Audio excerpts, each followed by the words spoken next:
This will sound very strange, but the death of John Lennon of the Beatles, who was shot in Manhattan, and the release of the new Beatles song, which used artificial intelligence technology in its creation, and this song was released on the same day that Kamala Harris spoke in the UK about artificial intelligence technology, and the Beatles are from the UK.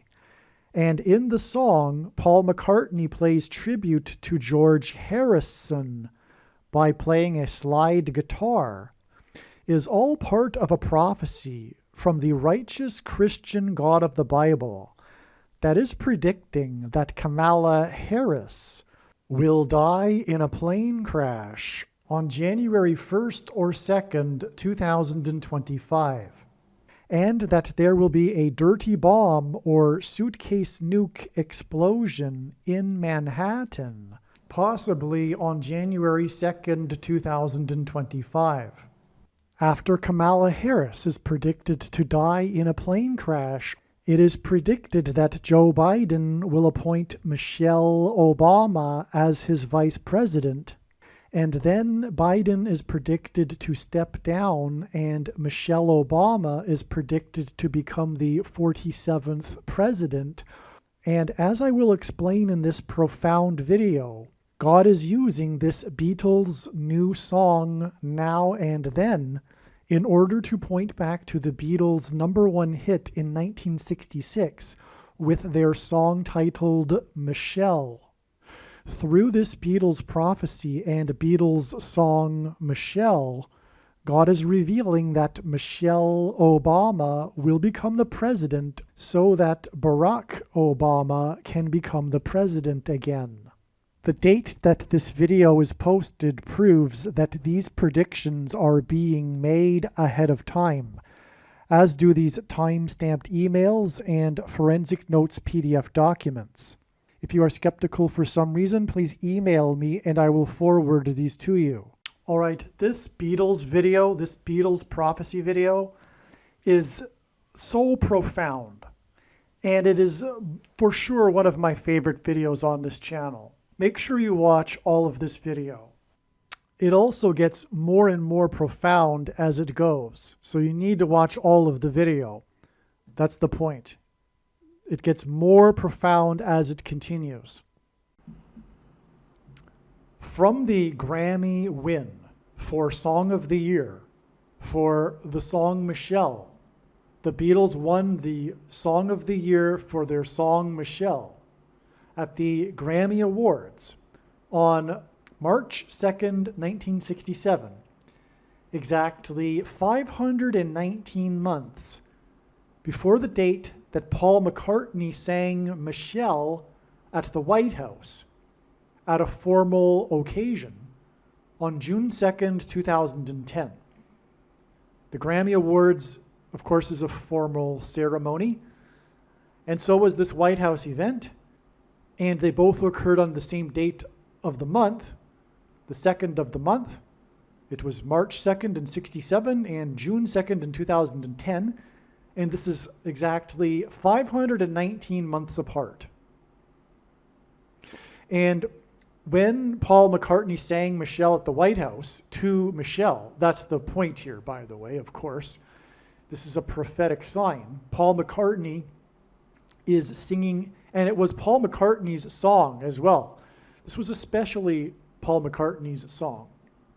He had developed this song on his own before he joined the Beatles, the early stages of the song, when he was busking on the street and during his time in Paris. This inspired him. This was, okay, so this is a Paul McCartney song especially, and anyway, when he sang the song at the White House, he said he said it in a way to not offend anyone, or offend Barack Obama, the husband of Michelle Obama. He said, I forget what he said, but he said something like, "You'll forgive me here, but I've been wanting to sing this song here, Michelle, at the White House," because of course Michelle Obama. So it's a little bit of irony, and Paul McCartney even mentioned it. So Paul McCartney is singing Michelle, a love song for Michelle, and that's why he mentioned something to Barack, and didn't really look too focused on Michelle while he was singing the song, for good reason. But he sang it right in front of Michelle, and of course Michelle got excited, and so did Barack, and so did their two daughters that were sitting next to them in the front row. All right, so Paul McCartney sings the song Michelle to Michelle, and this is a prophetic sign about Michelle Obama. This is the reason why the song Michelle exists. It was a prophetic sign from God way back in 1967 that would point to Michelle Obama, who would be the door through which the Antichrist would become the president again. So it's exactly 519 months between these two dates. In turn, June 2nd, 2010, when Paul McCartney sang Michelle to Michelle, it is exactly 5,119 days to the date it is predicted that Michelle Obama will become the 47th president at the White House. I should say, the date that Paul McCartney sang Michelle to Michelle at the White House is exactly 5,119 days before the date it is predicted that Michelle Obama will become the 47th president at the White House. There is a rhyme here, as you probably have noticed. 519 months rhymes with 5,119 days. Okay? I'll repeat that since I messed it up. 519 months rhymes with 5,119 days. It's a 519 and a 5119. The reason for this is that it hints at the date 519, May 19th, the date it is predicted that Kamala Harris will die in a plane crash, which will lead to the appointment of Michelle Obama as her replacement, and then she will become the president after Joe Biden is predicted to step down on June 7th, 5,119 days after Paul McCartney sang Michelle to Michelle at the White House. All right. What you just heard was recorded prior to May 19th, 2024. I need to interject here. It is now after that date. In fact, it is December of 2024 now. And I need to explain how this works. God's true big picture of signs, patterns, and connections, which is only being explained on this channel. It's an interconnected web of prophetic signs, and none of God's prophetic signs can be fully or properly understood without their connections and context with the other prophetic signs, something that is missed by others that are interested in prophetic signs, and is a big reason why the vast majority of God's prophetic signs are missed completely, unaware of. For example, what I'm talking about in this video right here. Now, May 19th, like I just spoke about, was a date that was known ahead of time, and it was known to be a date God was pointing to for Kamala Harris and her predicted plane crash. There is a lot to say about this, and I want to keep this brief, and I've explained it in other videos. But May 19th was a date God was pointing to because it was the birthday of Malcolm X. And Kamala Harris is predicted to die in a plane crash in St. Louis, which is a location that will point to the X that was engendered over America with the paths of totality of the two eclipses in 2017 and 2024. Okay, and on that note, an X is symbolic of the mark of the Antichrist, because the inverse of the mark of the Antichrist described in the book of Ezekiel would have been a Tav mark, and the Tav letter in the Hebrew alphabet, or the Tav letters were also a symbol for things, and the Tav was a symbol for a mark, and it was an X in Paleo Hebrew.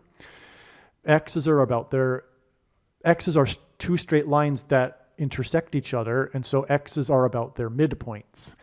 And the midpoint date of the two eclipses that engendered an X over America was December 14th, 2020. And that was the day that the first American took the thing outside of a trial, which identified it, the thing, as the mark of the Antichrist. So again, we were looking at this May 19th, 2024 date ahead of time. And on that day, we received the prophetic sign that confirmed all of the analysis. Well, two prophetic signs that confirmed all of the analysis, and therefore it was 100% correct, all of the analysis, because this is how it works. It's not possible to necessarily know the date that God is pointing to, whether it'll be the end of the trail, in this case, the event of Kamala Harris dying in a plane crash, or a step leading on to more prophetic signs that are eventually leading to the date Kamala Harris will die in a plane crash. Okay, so we got the sign we expected in advance, which was an aviation disaster. This was the day that the leader of the nation, the Islamic nation of Iran, died in a helicopter crash.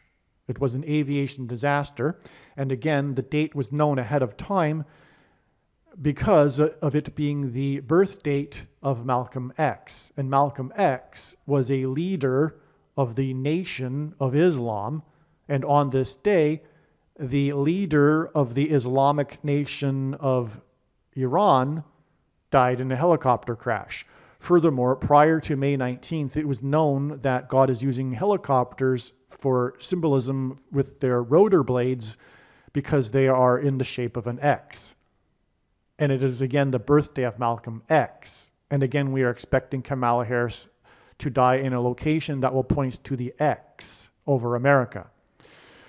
Okay, but not only that, on that same day, May 19th, 2024, the leader of the nation of America, Joe Biden, delivered a speech, a commencement speech to the historic all-black male college, Morehouse College. The leader of the Nation of Islam, Malcolm X, was known for delivering speeches to all young black male audiences. Okay. So in other words, May 19th was 100% correct. Now, I just also mentioned how the date that Paul McCartney sang Michelle to Michelle at the White House connected with 5,119 days to June 7th, 2024. That was also another step. It was a date that God was pointing to for being when Joe Biden will step down and Michelle Obama will become the president.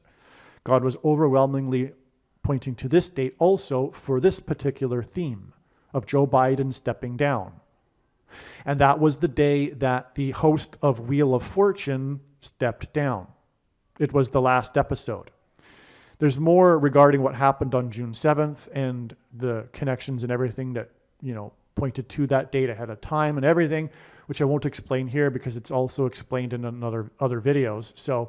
But June 7th was a major date that God was pointing to ahead of time, long story short, and we received the sign we expected in advance, which was the stepping down of Pat Sajak.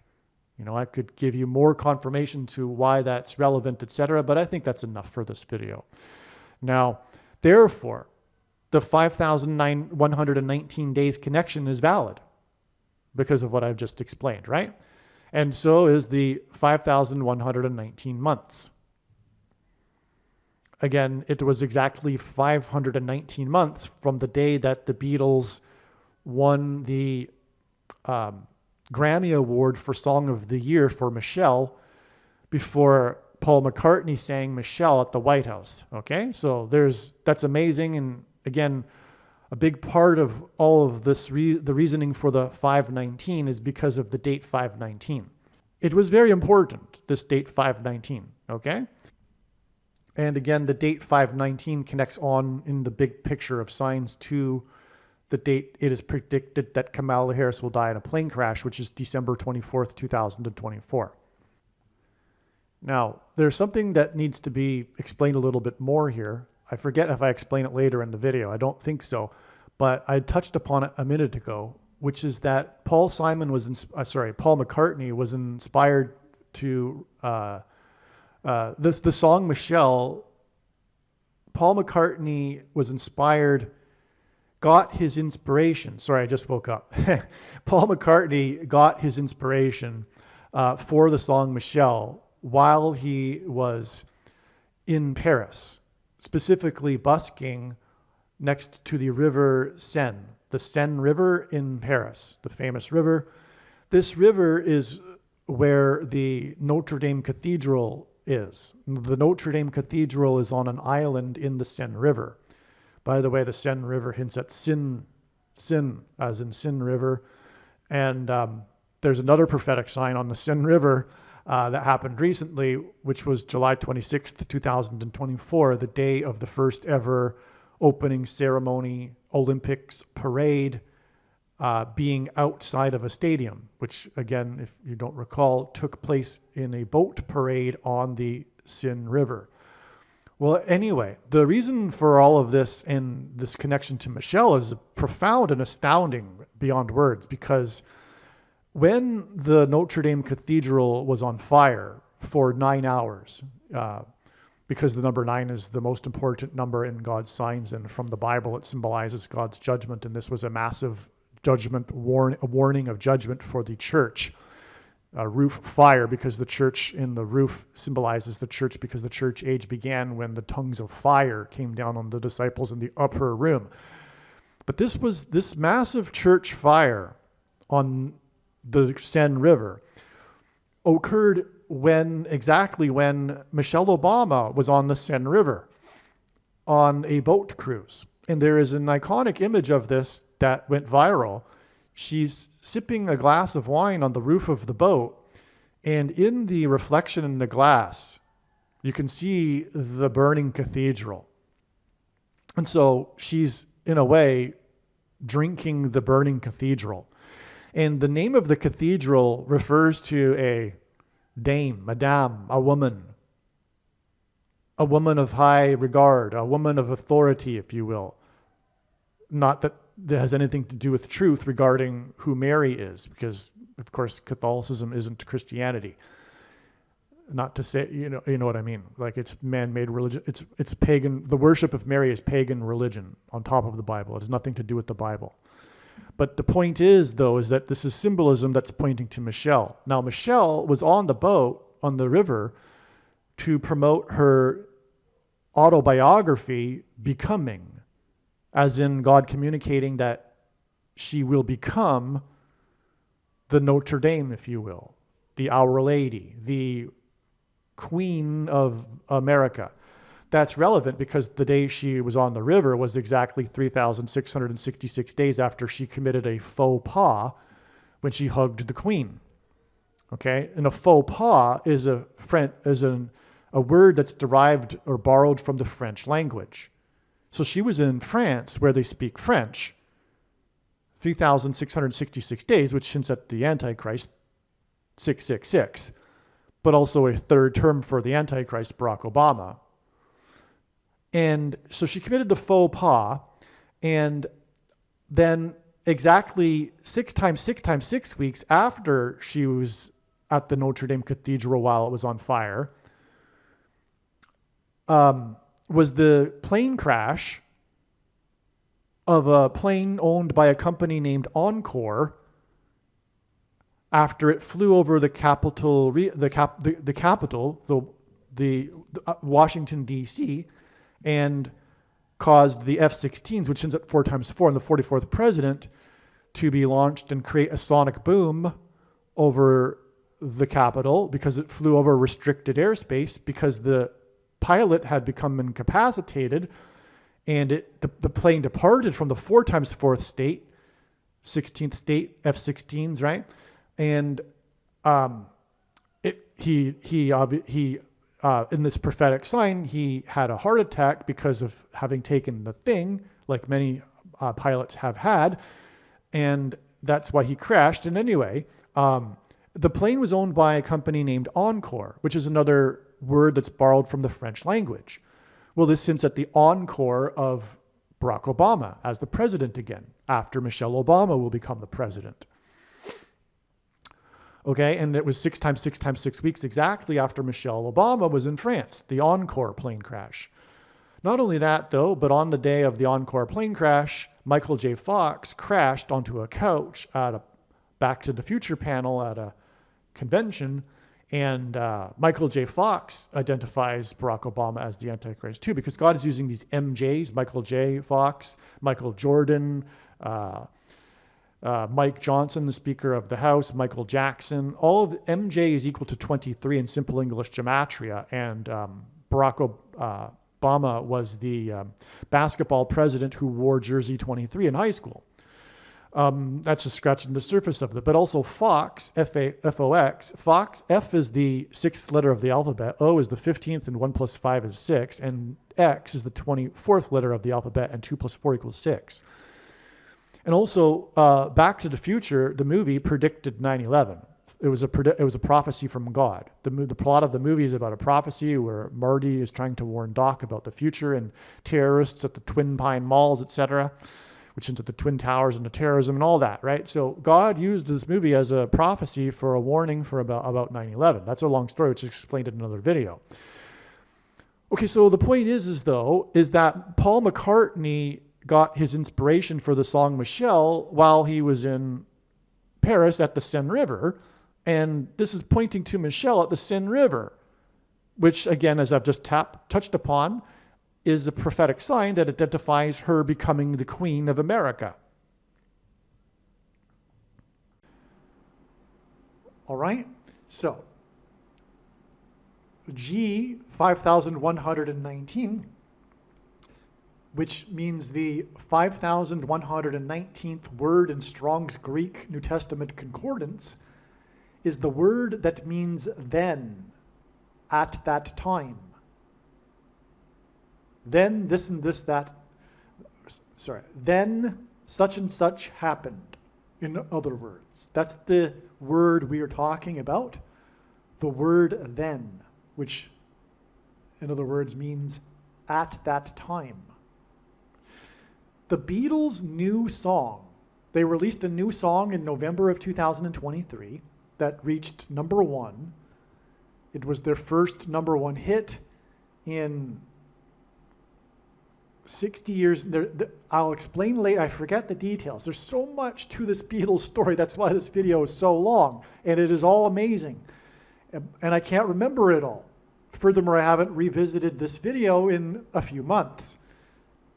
So anyway, it's prophetic. The fact that they had their number 1 song a certain amount of time that hints at 666, the number of the Antichrist, since their first number 1 song, all right? It'll be explained later in the video. I apologize, I don't recall offhand. But anyway, they released a new song, and this song that went to number 1 on the UK chart is named Now and Then. And that's why God is using this song to point to this word then to confirm this 5,119 days connection, which hints at the word in the Strong's Concordance that means then. Now and then. And the then is a reference to a specific date. May 19th, 519. The date. Then. Now and then. Then Kamala Harris will die in a plane crash on May 19th, 519. That's why the word 5,119 in the Greek Concordance is the word then, and why the new song is named Now and Then. It's so amazing. There is much more profound significance to the name Now and Then, which will be explained later in this video. McCartney played in the song, he plays a slide guitar in tribute to George Harrison. Kamala Harris was in the UK for the Global Summit on Artificial Intelligence, AI, on the same day that the band from the UK, and they are known for being the band from the UK, because they symbolize the British invasion in the 1960s, the rock invasion from Britain. Okay, so Kamala Harris was in the UK for a global summit on AI on the same day that the band from the UK released their new song that is known for having used AI in its production. The song wouldn't have been possible without AI. And not to get technical, it's regarding the voice of John Lennon and what he left behind on the demo tape. And the song couldn't have been recorded earlier. They wanted to, but only since the advent of this technology, which they call AI, was it possible. And the song was released on the same day and the song was released in the UK, obviously. The band is from the UK, and it reached #1 on the UK chart. But the same day that the song was released, that involves AI in its production, was the same day that Kamala Harris was in the UK for the Global Summit on AI.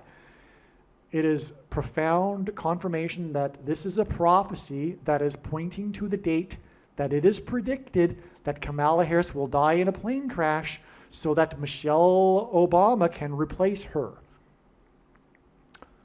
McCartney sang Michelle to Michelle at the White House exactly 13 years and 5 months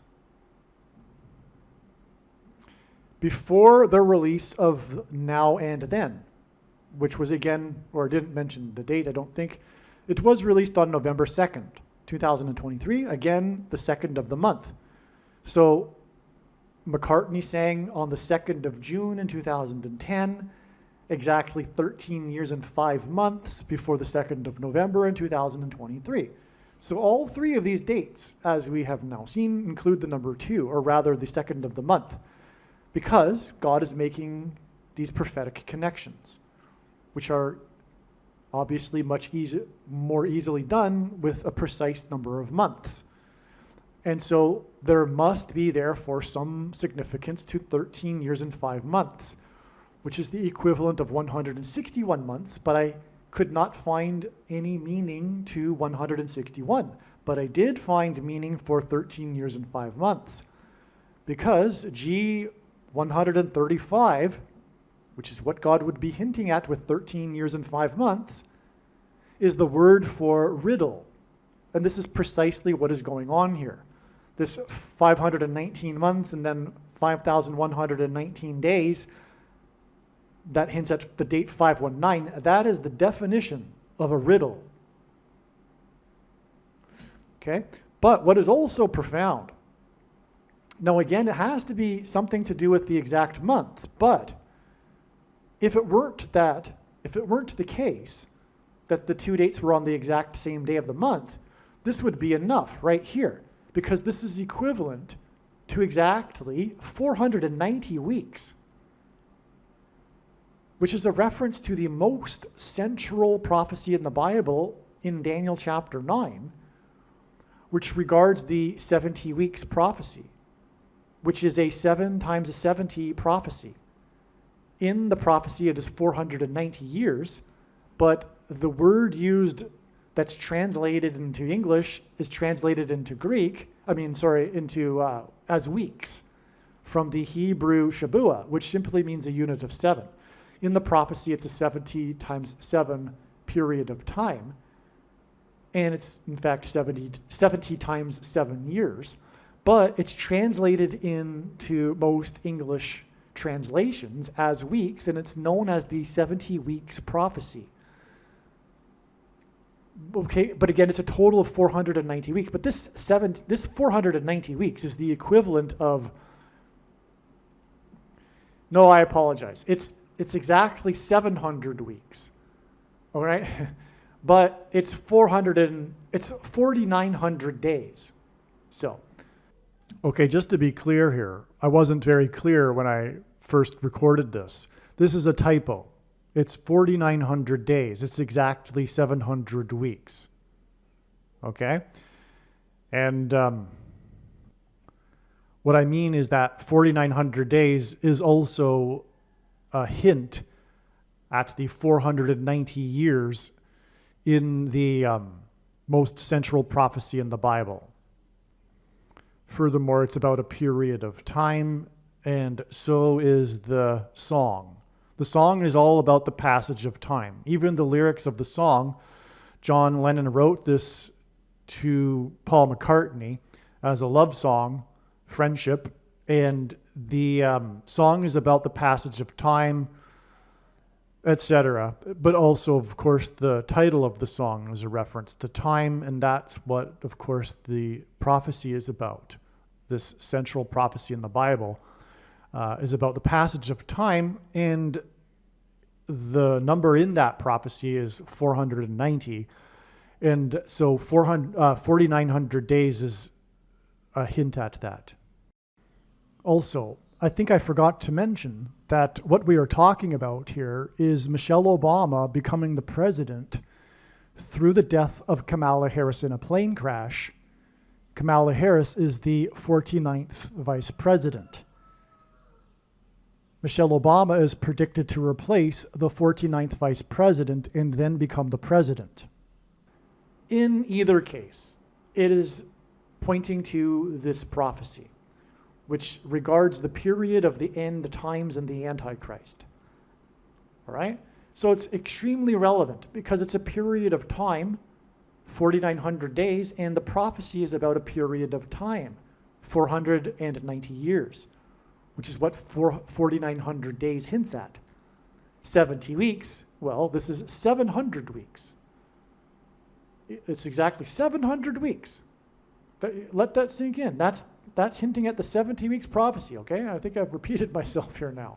So, again, from the day that McCartney sang Michelle to Michelle at the White House, it is exactly 700 weeks to the release of the song Now and Then. And it couldn't be more profound because of the Daniel chapter 9 prophecy. All right. And that's because it hints at the Antichrist. That prophecy, the 70th week of the 70 weeks, is about the Antichrist, and Michelle Obama is the door through which the Antichrist will return to the White House. Because Michelle Obama is predicted to appoint Barack Obama after she becomes the president as her vice president, and then she is predicted to step down. All right. Now and Then, the song was released on the same day that Harris was in the UK, 199 days before Harris's predicted crash on May 19th. So you would figure, okay, so God has pointed to the date that Michelle Obama will become the president with the 5,119 days and the 519 months back to the song Michelle. But you would figure that because Harris was in the UK on the day that Now and Then was released, that the date that Now and Then was released would point to the date of her predicted crash. So what is the interval of time between November 2nd, 2023 and May 19th? It is 199 days. Okay? 199 hints at 19 and the number 9. And that is because the number 9 is the most important number in God's true big picture of signs, patterns, and connections, which is only being explained on this channel. As from the Bible, the number 9 symbolizes God's judgment. And the number 19 symbolizes God's perfect judgment, because the number 10 symbolizes God's perfect order. 10 plus 9 equals 19, perfect judgment. Also, 19 is a prime number. It is only divisible by 1 and 19, which hints at 9/11, 2 1s and a 9. It is the 4 plus 4th, in other words, 8th prime number, and that hints at the 44th president. John Lennon was shot and killed, died next to Central Park in Manhattan, 9 months and 11 days, which hints at 9/11 in Manhattan, the 9/11 events in 2001 in Manhattan. He was shot next to Central Park in Manhattan, 9 months and 11 days before the date 9/19, which is what we were just talking about, how 199 hints at 19 and 9. Okay, so, and John Lennon, the member of the Beatles, was shot 9 months and 11 days in Manhattan next to Central Park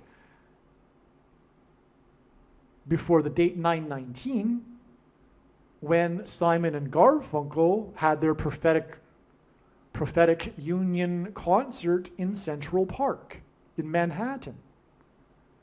So now God has overlapped Paul Simon specifically, but Simon and Garfunkel and the Beatles and John Lennon specifically. But more specifically, Paul Simon and the Beatles. So God has overlapped these two baby boomer generation singers, and that is why. Because it is a generation sign. Jesus said in the Olivet Discourse, when asked about when he would return, he spoke of this concept of a generation.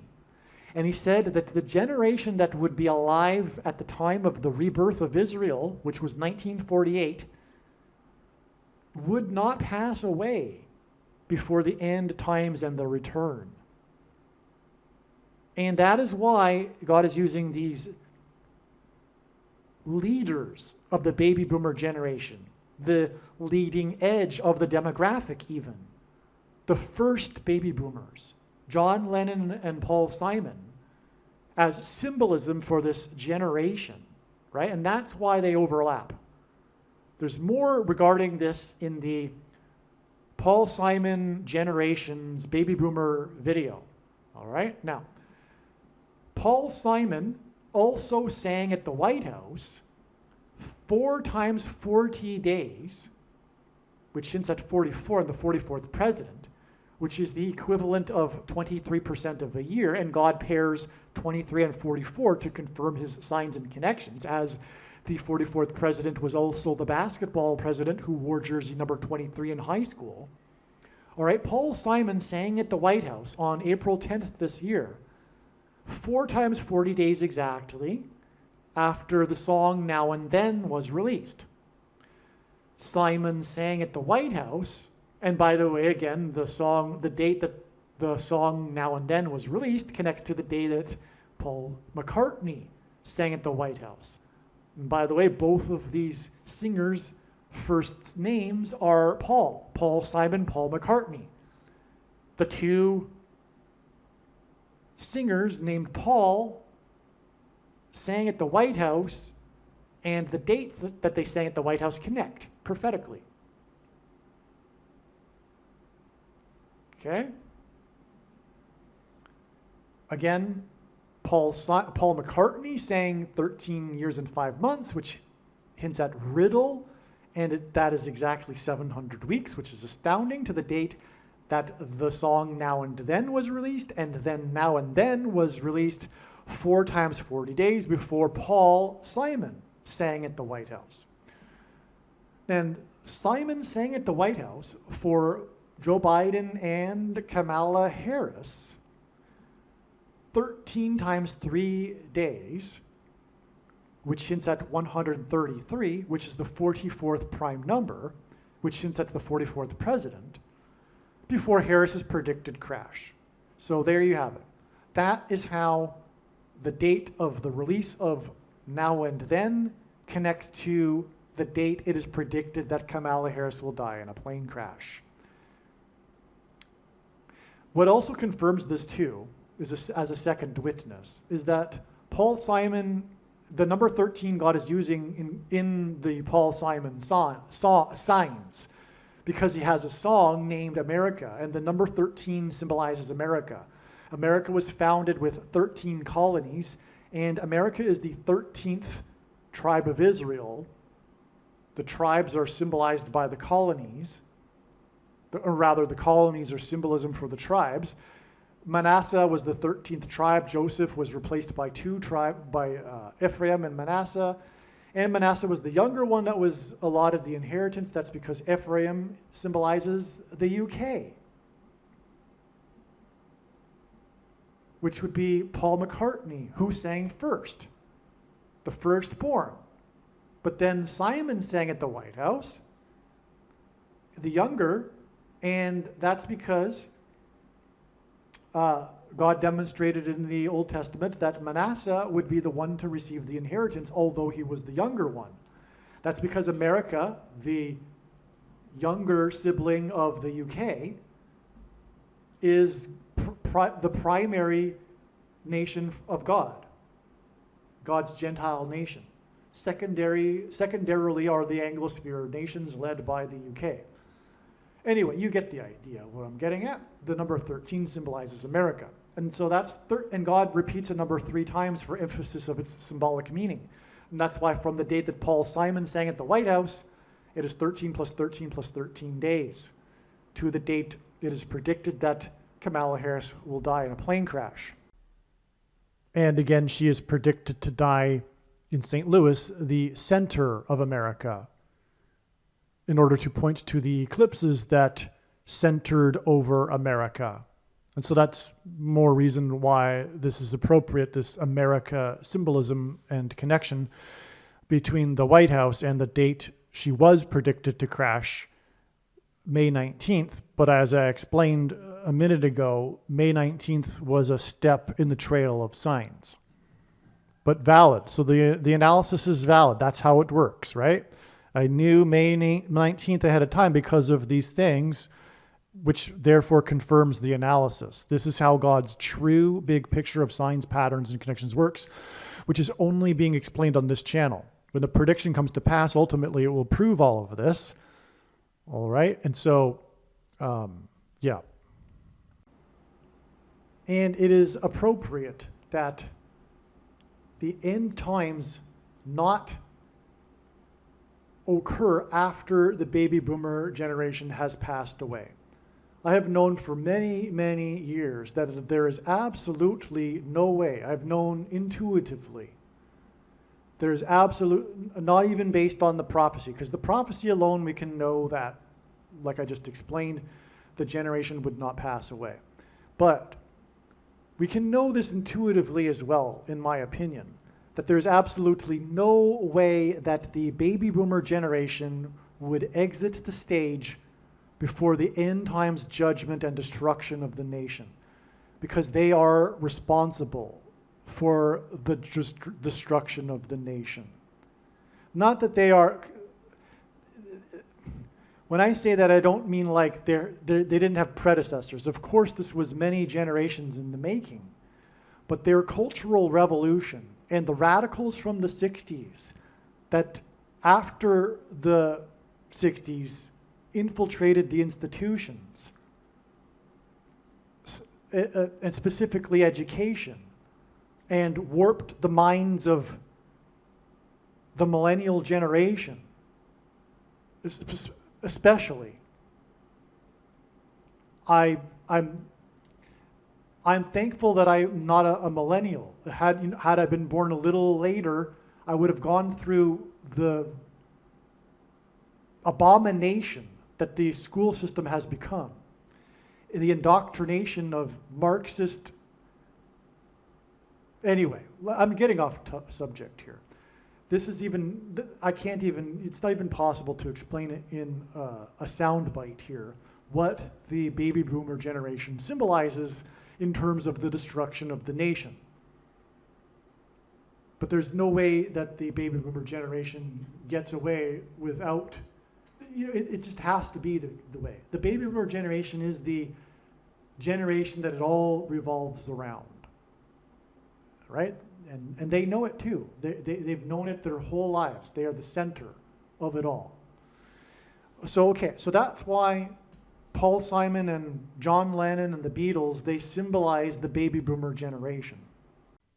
All right, it's time to talk a little bit more about the date of this prophetic sign we are focused on, which is the release of the song Then and Now, the newest last song also, the last song of the Beatles, which is, by the way, also symbolic of that theme I was just talking about, which is the end of the baby boomer generation. They are about to exit the stage. The song is really about that in a way, but also the video is.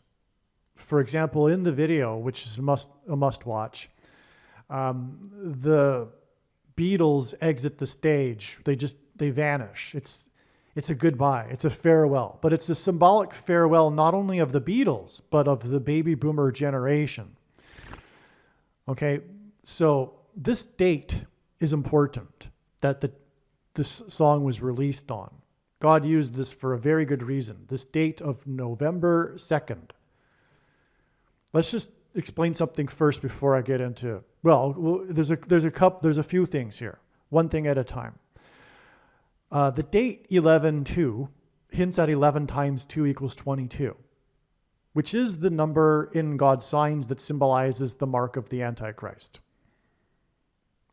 Okay, so for example, the inverse of the mark of the Antichrist, described in the book of Ezekiel, would have been a Tav mark. Again, the letters of the Hebrew alphabet are also symbols for things, and the Tav was a symbol for a mark. And the Tav is the last and 22nd letter of the Hebrew alphabet, and the mark of the Antichrist is described in the last book of the Bible, which is the 22nd book out of 22 books in the Bible that have a total of 22 chapters. Also, the mark of the Antichrist changes a person's chromosomes. And a chromosome is made of 2 arms. And chromosomes come in pairs. So 2 and 2. In other words, 22.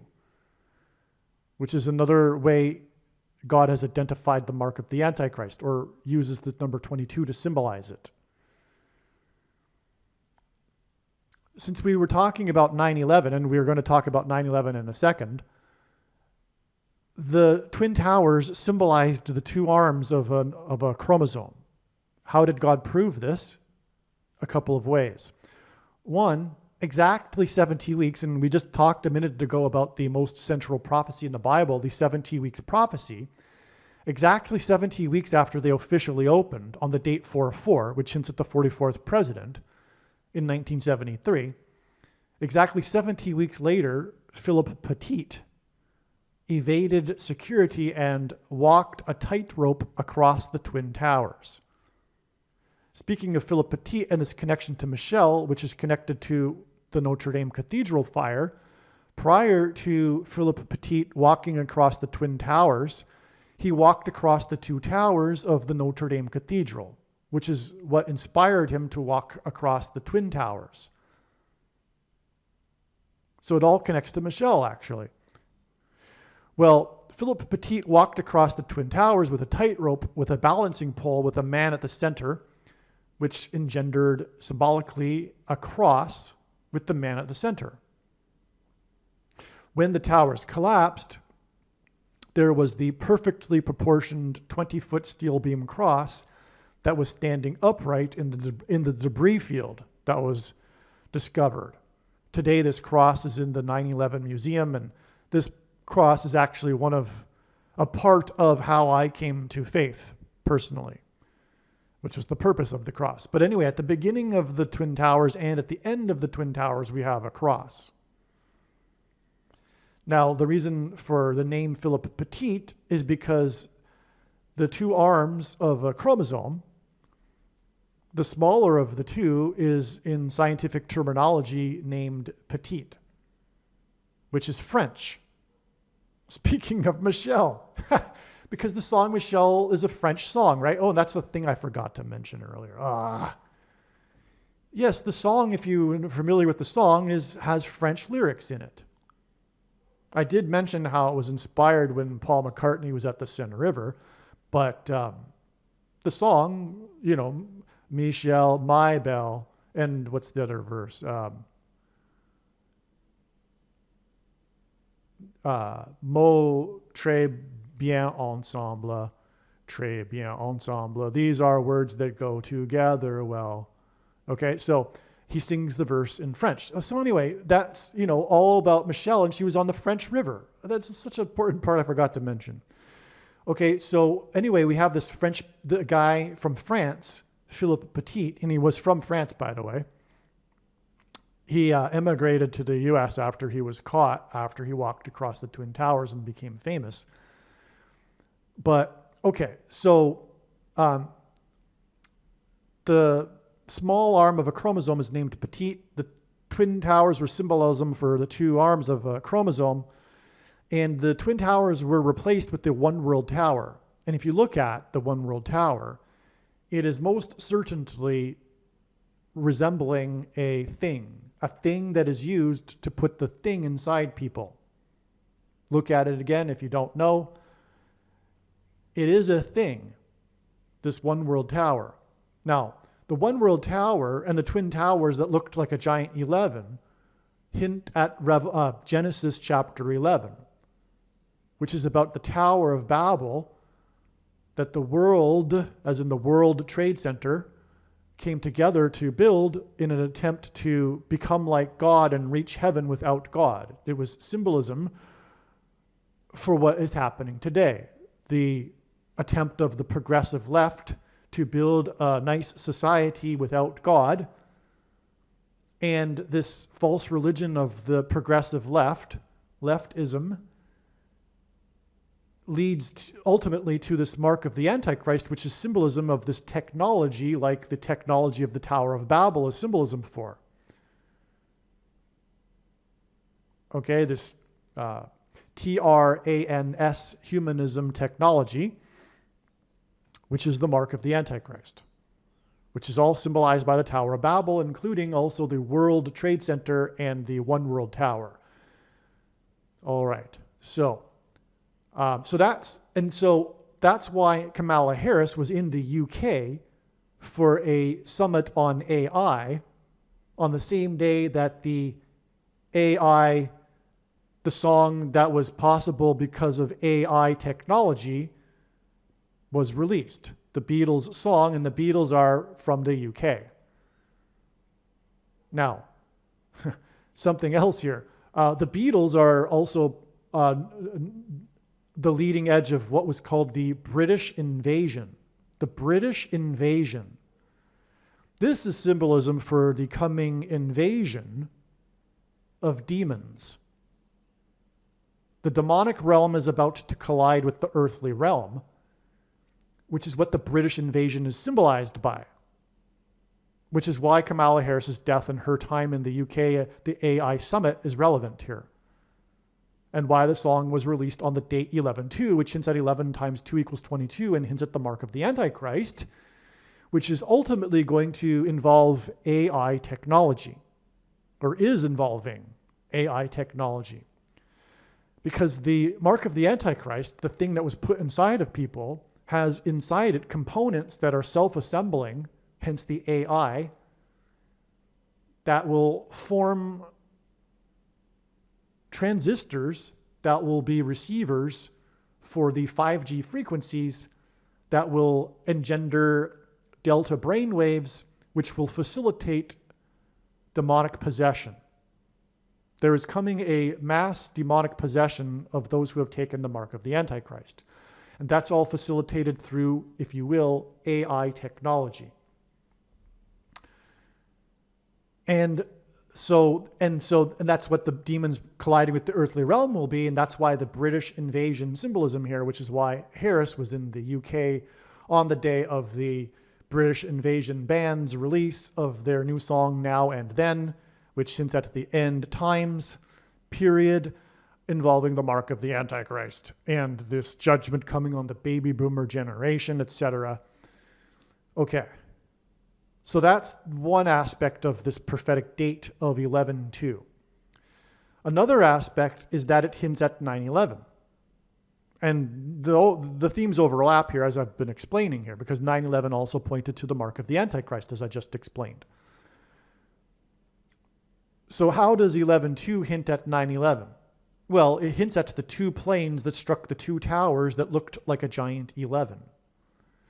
And also, again, before I forget, John Lennon pointed to 9/11 because, again, he was shot next to Central Park in Manhattan where the 9/11 events took place, exactly 9 months and 11 days before Paul McCartney and Art Garfunkel had their prophetic reunion concert in Central Park in Manhattan. Okay. And music, by the way, is frequencies. And the mark of the Antichrist will facilitate mass demonic possession through frequencies.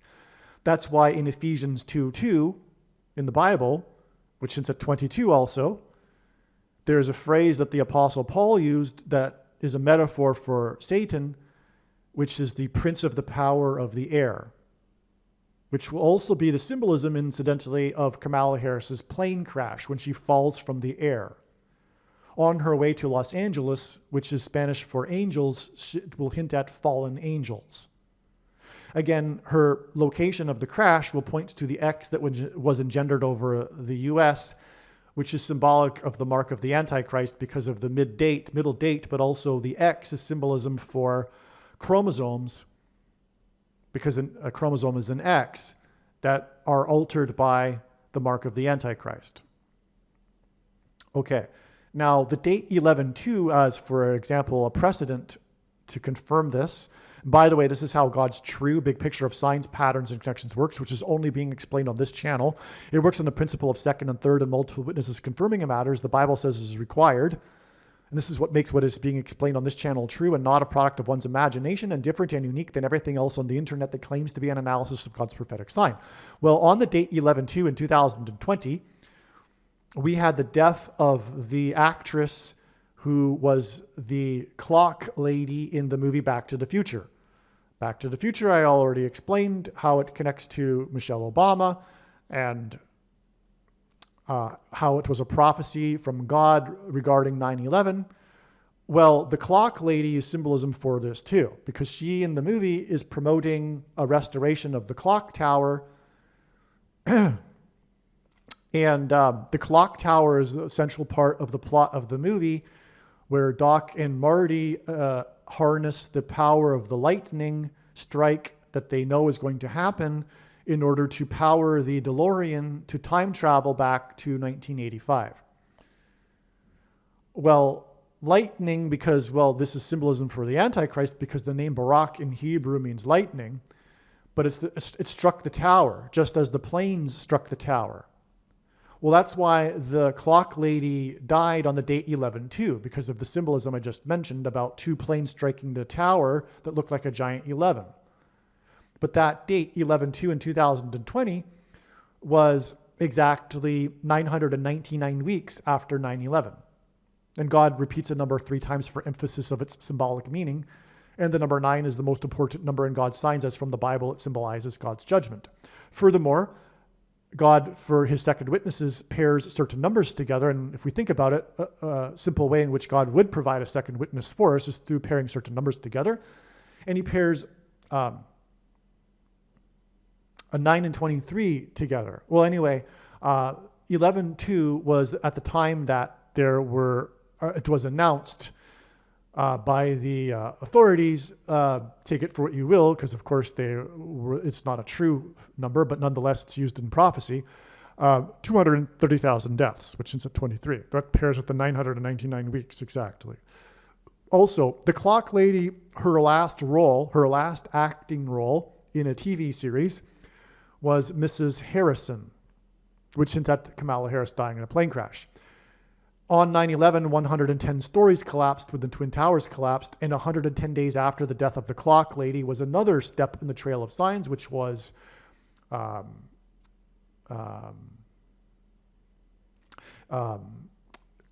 February 20th, 2021, which hints at 220, and there was 2 times 110 stories, which hints at 220, that collapsed on 9/11. On February 20th, 2021, the plane dropped its engine. The plane's engine exploded. A flight 328 over Boulder County in Colorado, and on and on. Okay, so I'm not going to get off too much track, but there. Okay, so that's just a precedent. 11/2 in 2020.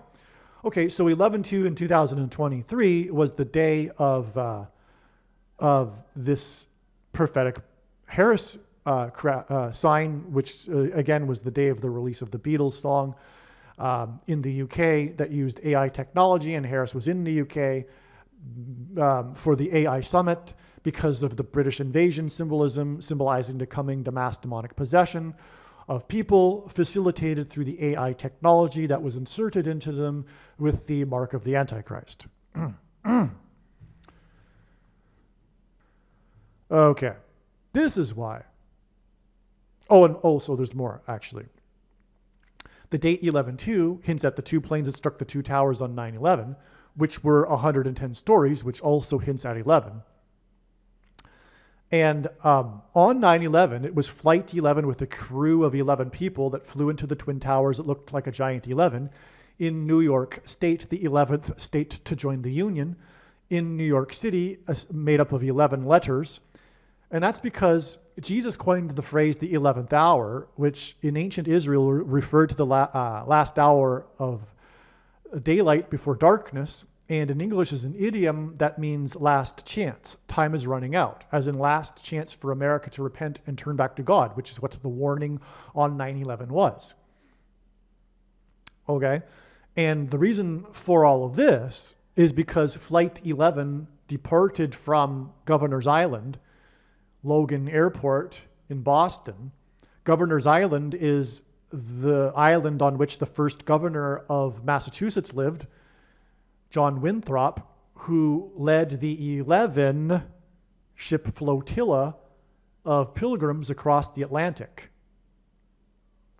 The pilgrims saw their crossing of the Atlantic and their escape of persecution from the King of England as analogous to the Israelites' escape from the persecution of the King of Egypt before they crossed the Jordan River into their promised land. The pilgrims saw the New World as their promised land. Before the pilgrims departed their ships into the New World, John Winthrop delivered his famous City on a Hill speech, which was derived from Deuteronomy chapter 28, which was the speech that Moses gave from God to the Israelites before they crossed into the promised land. Deuteronomy chapter 28 is extremely profound. You should read it again. It is the chapter that God explains his promises of blessings and curses depending on their decision to either obey or not his commandments. Which is why John Winthrop gave this speech before they departed the ship. The ships, the 11 ships.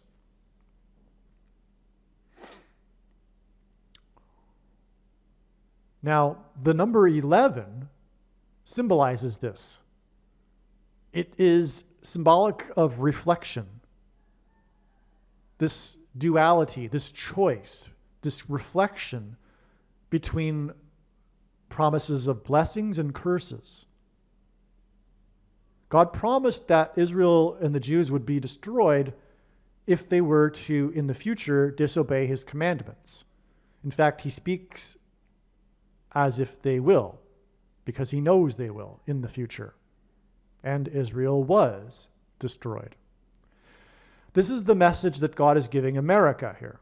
America is about to be destroyed because, as John Winthrop promised at the spiritual founding of America, when America would turn from God, it would be destroyed. And again, this is most symbolized with the baby boomer generation. But the reflection here is why 1 and 1. It's a line symbolized by another line. It's a reflection. That's how God would do it with the number 11. It's interesting, though, that the X is really two lines also like the number 11 that intersect each other, which engender the middle date of the eclipses, as I just explained, the date that points to the mark of the Antichrist and the coming judgment, which is leading to the British invasion, the demonic invasion. Now, so that's why, but the date 11-2 also hints at this. It hints at the two choices, the two planes that struck the two towers that were looked like a giant 11 is symbolic of the two choices that were given to the pilgrims and America, therefore, at the founding of the nation. That's the significance of the date 11-2. This is how important this is. How important is it? It's so important. That's how important this sign is. The release of this Beatles song, the band that symbolizes the baby boomer generation, but not only does it symbolize the baby boomer generation, because the baby boomer generation symbolizes everything. The cultural revolution that took America radically away from God, and the leftism, the religion of leftism that has replaced Christianity and is destroying America. It is judgment. The leftism and the left are judgment from God. The politics that the progressive left bring to America that is destroying America is their own judgment. They are destroying themselves. As Dennis Prager says regarding end times prophecy, it's really not necessary for God to do anything. The left will, in fact, destroy America all by itself, which is exactly what's happening. But of course, they are inspired by Satan, the spirit of Satan. They don't know it. Their decisions and actions and their minds even are influenced by the pervasive spirit of Antichrist that can be in people that are not following God, right? So, okay, so that's how huge this is. Okay, so it's all pointing to Kamala Harris's death because she was in the UK during all of this for the AI summit. This incorporates so much, this Beatles song, but it also points to Michelle Obama, as I'm explaining, who will lead to the rise of the Antichrist, the return of Barack Obama to the White House as the president, because she will appoint him the vice president and then she will step down.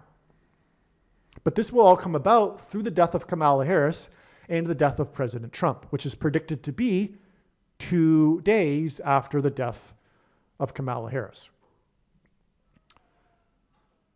Now, I think I've explained everything here for now, for this part. Okay, now we come to the connection.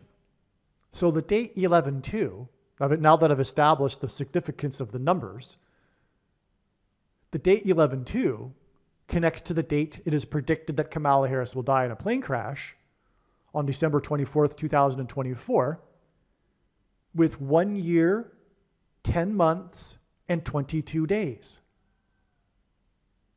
which hints at a 2 and 11.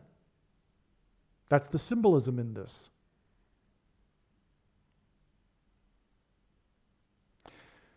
Okay, and what's also interesting too is that if we include the starting date in the calculation, the date 11/2 in itself, we get 1 year, 10 months, and 23 days.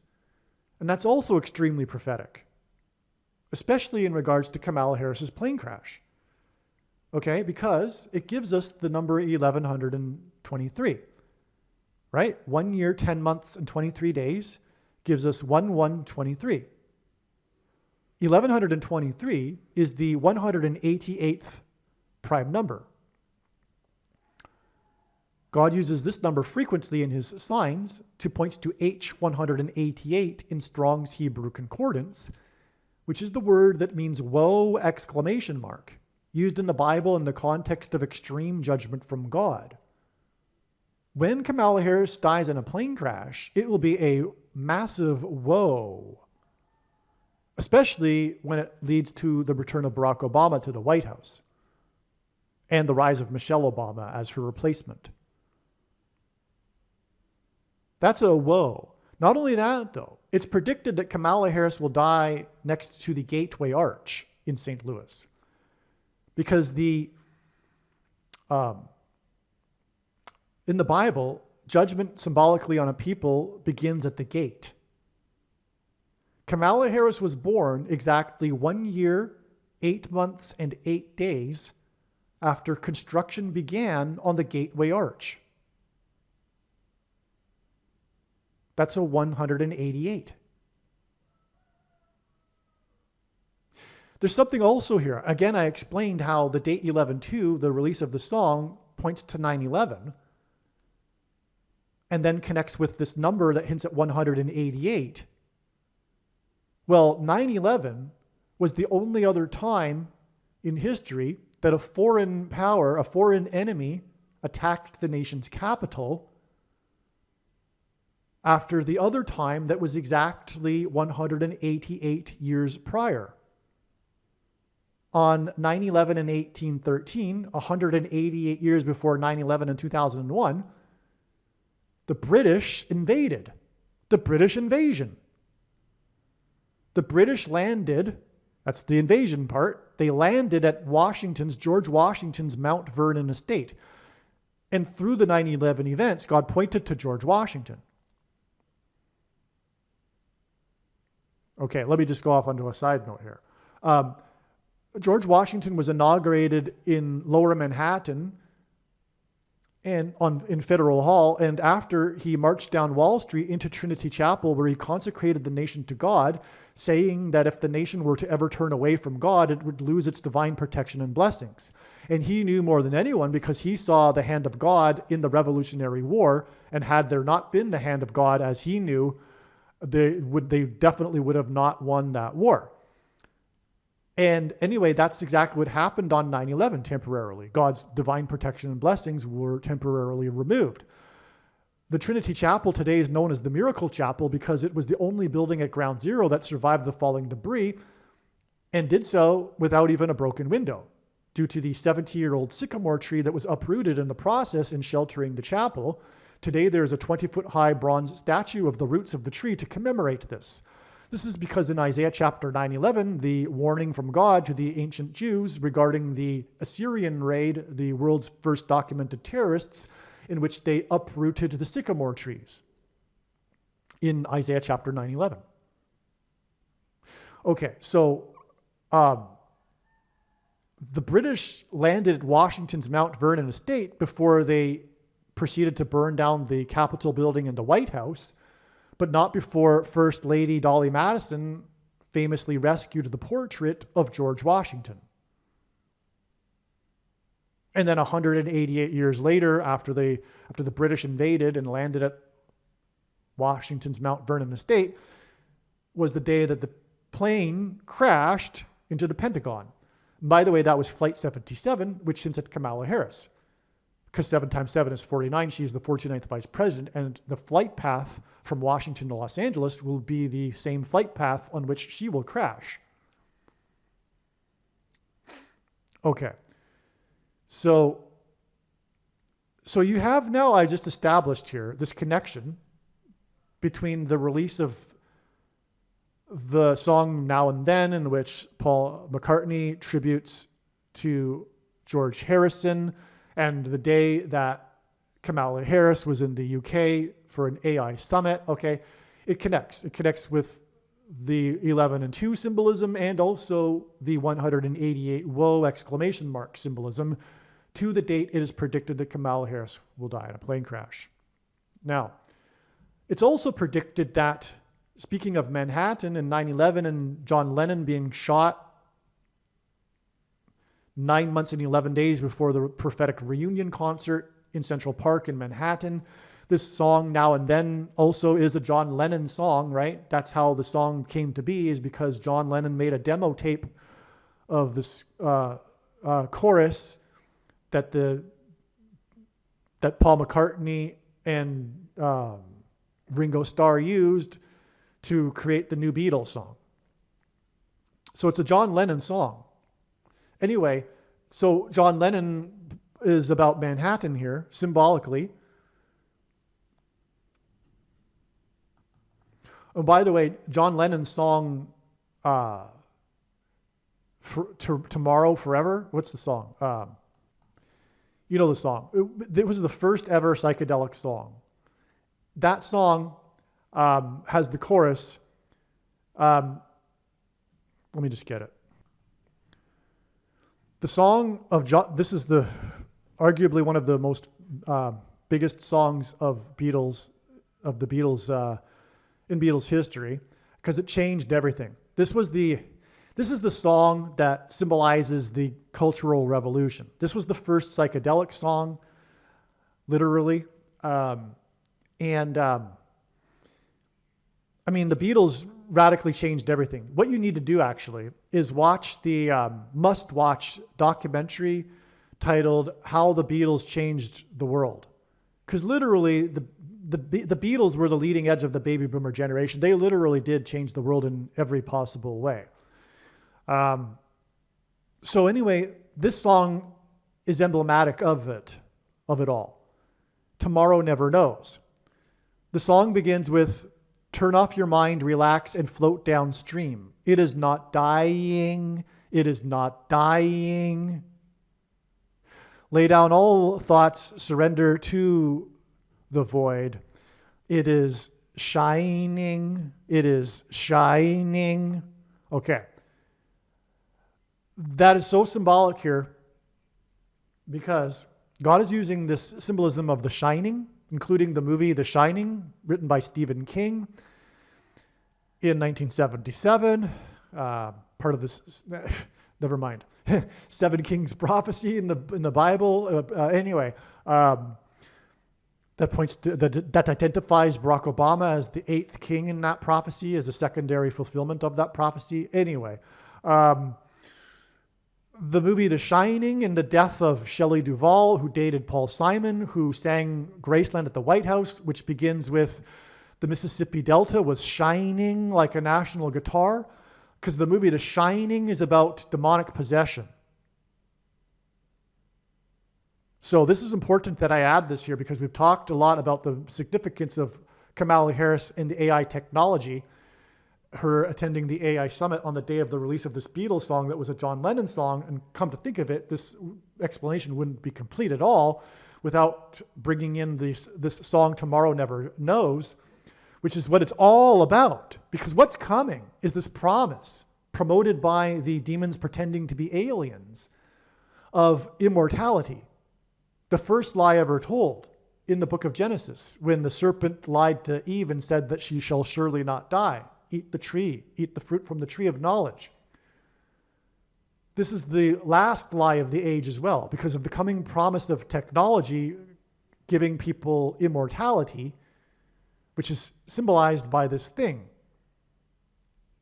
And through taking it, it will engender demonic possession, which is what the shining is. So I'll just read the lyrics again here of this song that is emblematic of the Beatles and the cultural revolution of the baby boomers. Turn off your mind and the replacement religion, the New Age religion, the consciousness revolution that replaced Christianity, the invasion of Indian religion that's replaced Christianity in the West. If you ask most people today whether they believe in God, the vast majority will not say they're no. Only about 13% are like true atheists. The majority of Westerners today will say, yes, but not like the God of the Bible, an impersonal energy, a collective consciousness, the invasion of the Indian religion that was inspired by the Beatles in the 60s, and specifically symbolized by this particular song, the Antichrist religion, New Age religion, which is confusion, because if you talk to these people, they don't really know what they're talking about. But God is an energy, right? Well, anyway, that's turn off your mind, relax down, and float downstream. It is not dying. John Lennon is saying, he's speaking to this promise of immortality. It is not dying. It's symbolic of this, right? And then he goes on to say, surrender to the void, which is actually, in truth, surrender to Satan.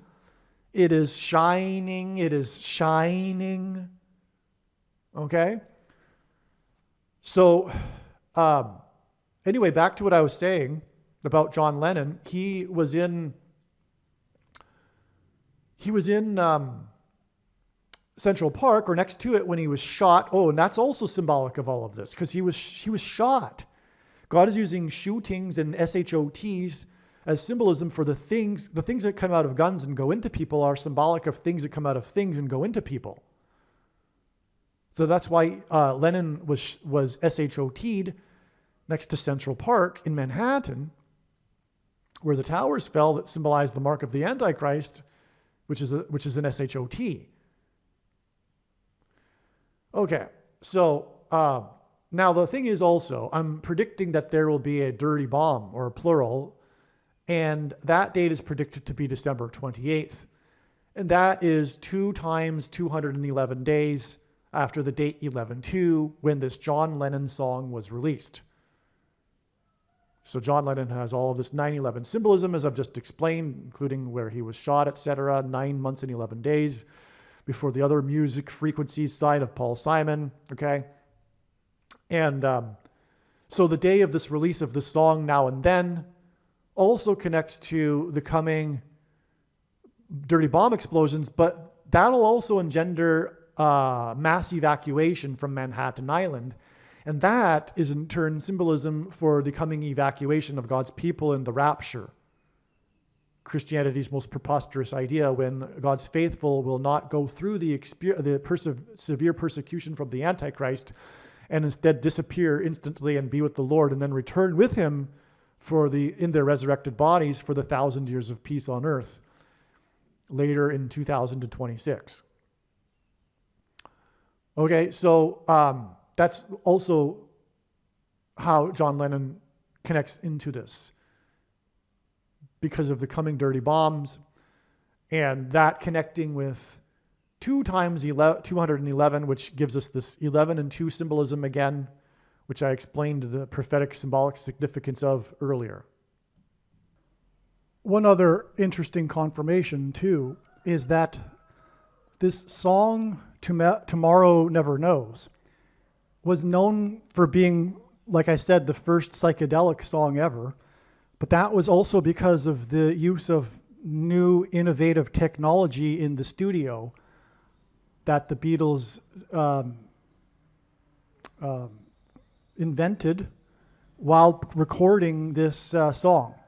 There's actually a story to the actual recording in which they had tapes strewn about the entire studio. Anyway, I don't know all the details, but what I do know is that this song is known for its innovative use of technology, and that parallels with this release of this song Now and Then, which was a John Lennon song. Both of these songs are John Lennon songs, and this song is known for the use of AI technology in order to isolate John Lennon's voice so that the song could be made. Because he, in the demo tape, sang well also on the piano, and they needed to isolate the two in order to make the song, and that wasn't possible until the new recent technology. In other words, they did make a couple of other songs that John made in demo tapes prior to this in the 1990s, but this song couldn't have been produced back then. Okay, so that's an amazing parallel, because that's more confirmation of what I am saying, which is that this is pointing to this song Tomorrow Never Knows. This AI technology, new Beatles song, Now and Then, is actually pointing to Tomorrow Never... Oh, you know what? Both of the titles are a reference to time. Now and Then and Tomorrow Never Knows. That's another parallel, in case there was any doubt, that this song Now and Then is actually pointing to Tomorrow Never Knows. And the reason for that is, as I explained, the first couple of verses or lyrics in the song regarding not dying and shining. In other words, demonic possession and his promise of immortality. But also another thing too is that in the book of Revelation chapter 9, it says that those who will become demonically possessed will seek death and not be able to find it. So that's another allusion here with this, it is not dying and the shining. Okay, it's also talking about how those who will become demonically possessed won't be able to die. But more than that too, it's talking about the coming promise of immortality through the mark of the Antichrist. which again is the S-H-O-T, which is why John Lennon was S-H-O-T'd. All right, it turns out that December 24th, 2024 was also a step in the trail of signs that is leading to the predicted death of Kamala Harris in a plane crash. The signs were so amazing and so relevant, and relevant also to the theme and subject of what I was just talking about prior to me speaking right now. What I was just saying was recorded prior to December 24th. And as you heard, we expected this theme of the mass demonic possession that is coming for those who have taken the mark of the Antichrist, triggered by frequencies, which is music, etc. You listened to all of that. I talked about Revelation chapter 9 and the fifth trumpet. The Revelation chapter 9 is the fifth trumpet. And it's believed that 5G frequencies will trigger the mass demonic possession that is described in the fifth trumpet. And, well, on December 24th, we had a number of prophetic signs that confirmed all of the analysis in a huge way, including the Antichrist, Pope Francis, the first of the two Antichrists, opening 5 portal doors. He conducted a ritual in Rome, which is Mystery Babylon, the Vatican. He conducted a ritual in which he opened 5 doors. At least it was the beginning of the ritual of opening 5 doors, which is a hint at the fifth trumpet and the 5G frequencies. And that's the portal symbolism we are looking for. On this day, December 24th, Kamala Harris turned exactly 3,140 weeks old, and she's predicted to die in the area code 314, right next to the Gateway Arch in St. Louis, which is symbolic of a portal and a door. The Vatican is symbolized by keys. The symbol for the Vatican is keys, and Revelation chapter 9 begins with the description of a key, or the angel with the key opening the bottomless pit, unlocking the bottomless pit from which the fallen angels will emerge and cross over into the earthly realm and begin the demonic possession, the wicked things that will be happening that are described. Kamala Harris will be departing from Los Angeles. She will fall from the first heaven, the sky, and that will be symbolism for fallen angels. She'll crash next to the Gateway Arch, which will be symbolism for the door and portal. Okay, so that's why we received this Pope Francis portal sign, and it was 5 of them. It was also, when he opened the door, he first knocked 3 times. 5 doors knocking 3 times is why this December 24th, 2024 sign was exactly 5 times 3 years after Barack Obama received his Nobel Peace Prize on the same day in Sweden, on the same day of the giant mysterious spiral light in the sky over Scandinavia that was symbolic of a portal. The exact 5 times 3 years is actually in the Hebrew calendar from the date 923 to 923 in 2024, 923 in 2009. That's because Barack Obama is the basketball president who wore jersey number 9 and was inaugurated wore jersey number 23 and was inaugurated in 2009. Michael Jordan wore 23 and wore number 9 for the USA Dream Team when they outscored their opponents by an average of 44 points, as in the 44th president. Well, anyway. And by the way, MJ, Michael Jordan, is another 23, because I just recalled that we were just talking about Michael J. Fox, another 23. But so anyway, the Pope opened these doors on this Christmas Eve day, and the stock market on that day The Dow gained 390 points, which is Ezekiel chapter 4, 390 days regarding judgment on Israel.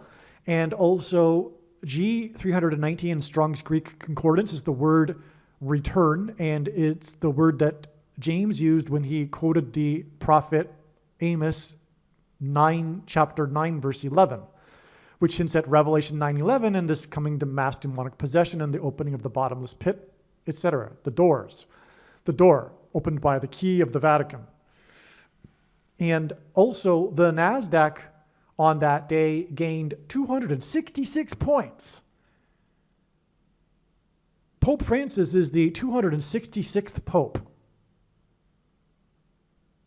Yes. So that's the signs we were looking for. There were other signs too. There were 31,000 American Airlines flights that were stopped or grounded and then resumed just before 8 a.m. That's because the American Airlines flight departed Boston at 7:59 a.m. just before 8 a.m. on 9/11, as in Revelation 9:11. 31,000 is 31 is the 11th prime number. It was Flight 11 with a crew of 11 that flew into the Twin Towers. It looked like a giant 11 in New York State, the 11th state. New York City is made up of 11 letters because Jesus coined the phrase the 11th hour, which in ancient Israel referred to the last hour of daylight before darkness, and in English is an idiom that means last chance. Time is running out, as in the last chance for America to repent and turn back to God. And so that's why 31,000 flights, but also the 31,000 grounded flights on this December 24th date, the date we were expecting a plane sign for Kamala Harris, or at least her death. 31,000 flights also hints at 314, the area code 314, because 314 hints at pi, 3.14. Okay, and so the Pope knocked at the door 3 times. This is relevant because, again, Kamala Harris is predicted to die at the Gateway Arch, which is symbolism for a door, a portal. Pope Francis knocked at the door portals. He knocked at the door portal 3 times, which revealed adding 3 days to get to December 27th, 2024. The date it is predicted that Kamala Harris will die in a plane crash in St. Louis next to the Gateway Arch, the door portal. In the Bible, judgment symbolically begins on a people at the gate. The Gateway Arch is the gateway to the west, and it is symbolism of the beginning of judgment and the collapse of walls of security, as in the barrier between the demonic realm and the earthly realm that has been opened with the key by the Antichrist at the Vatican. All right, now, December 27th was also a step in the trail of signs, and it is so amazing. Because on the same day that the Pope opened the portal doors was the day that NASA's sun probe, the Parker probe, entered the corona of the sun and then didn't emerge until it passed through and to the other side of the sun. Okay, so this was symbolic of demons, otherworldly demons, passing through a portal. The Parker probe passed through a portal, symbolically, if you will. And it did so, beginning with the Pope knocking on the door portals 3 days earlier. Now, God uses records for his signs, and this Parker probe made a record closest approach to the sun's surface at 3.8 million miles. It also was the fastest ever man-made object, another record to confirm that it is a prophetic sign. And 3.8 million miles hints at what we are talking about here, which is that from the day that the Pope knocked on the portal doors, which was Hanukkah, which was on the eve of Hanukkah, it is 3 days to Hanukkah day 3 and 8 days to Hanukkah day 8. On Hanukkah day 3, the probe emerged from the other side of the symbolic portal, the otherworldly portal, if you will. And 8 days after the Pope knocked at the portal door is Hanukkah day 8, the date it is predicted that Kamala Harris will crash next to the gateway arch, symbolic of a door portal. Furthermore, she will have departed Los Angeles airport, and she will fall from the first heaven, the sky, and that is symbolic of fallen angels. So the 3.8 million miles of the probe and it going through a portal hints at adding 3 and also 8 days to the day that the Pope knocked 3 times and began opening 5 doors. And 3 plus 5 equals 8. And so, if you will, Kamala Harris is predicted to die in a plane crash next to the symbolic portal 3 plus 5 days after the Pope knocked 3 times and began opening 5 portal doors. All right, on November 2nd, the Beatles released a new song. It was a song that apparently John Lennon had been working on before he died. And with the help of, I guess, new technology, including AI, they were able to make a new song with all 4 of them involved. All 4 of the Beatles, John Lennon, Paul McCartney, Ringo Starr, and George Harrison, contribute to this new song that was released on November 2nd. And as I will explain, this was a prophetic sign from God that is revealing the date that there will be a bomb, a suitcase nuke, or a dirty bomb explosion in Manhattan on February 3rd, 2024. And also, the release of this song is revealing that Kamala Harris is predicted to die in a plane crash also on February 3rd, 2024. And I will explain how this song reveals that in a second. But before I begin, I just want to add that it isn't surprising that God would use the Beatles in a prophetic sign at this late stage. The Beatles represent a lot. And one thing that they represent is the baby boomer generation. And God is not, the end times are happening now because the baby boomer generation is about to exit the stage. The baby boomer generation is not going to exit the stage without the end times happening before then. The baby boomers are starting to reach the age where they are beginning to disappear, to die, but that's only just begun. And the vast majority, of course, of baby boomers are still alive, but they are in their last phase of life. But them and their cultural revolution in the 1960s and 70s radically changed American society and culture. It's not their fault. They're part of a movement that preceded them, etc. However, what I'm saying is that this narcissistic generation, the ideological generation that is currently at a civil war with itself, broken into 2 camps. And that, by the way, is a cyclical thing that happens every 80 to 100 years. This, what historians call the prophet or gray champion generation, when they become of age, engender a cultural revolution, and then by the time they are elders and in power, they engender an institutional revolution. And every 80 to 100 years, they break off into 2 camps and have a civil war. In fact, the Civil War was a baby boomer type generation that was at war with itself.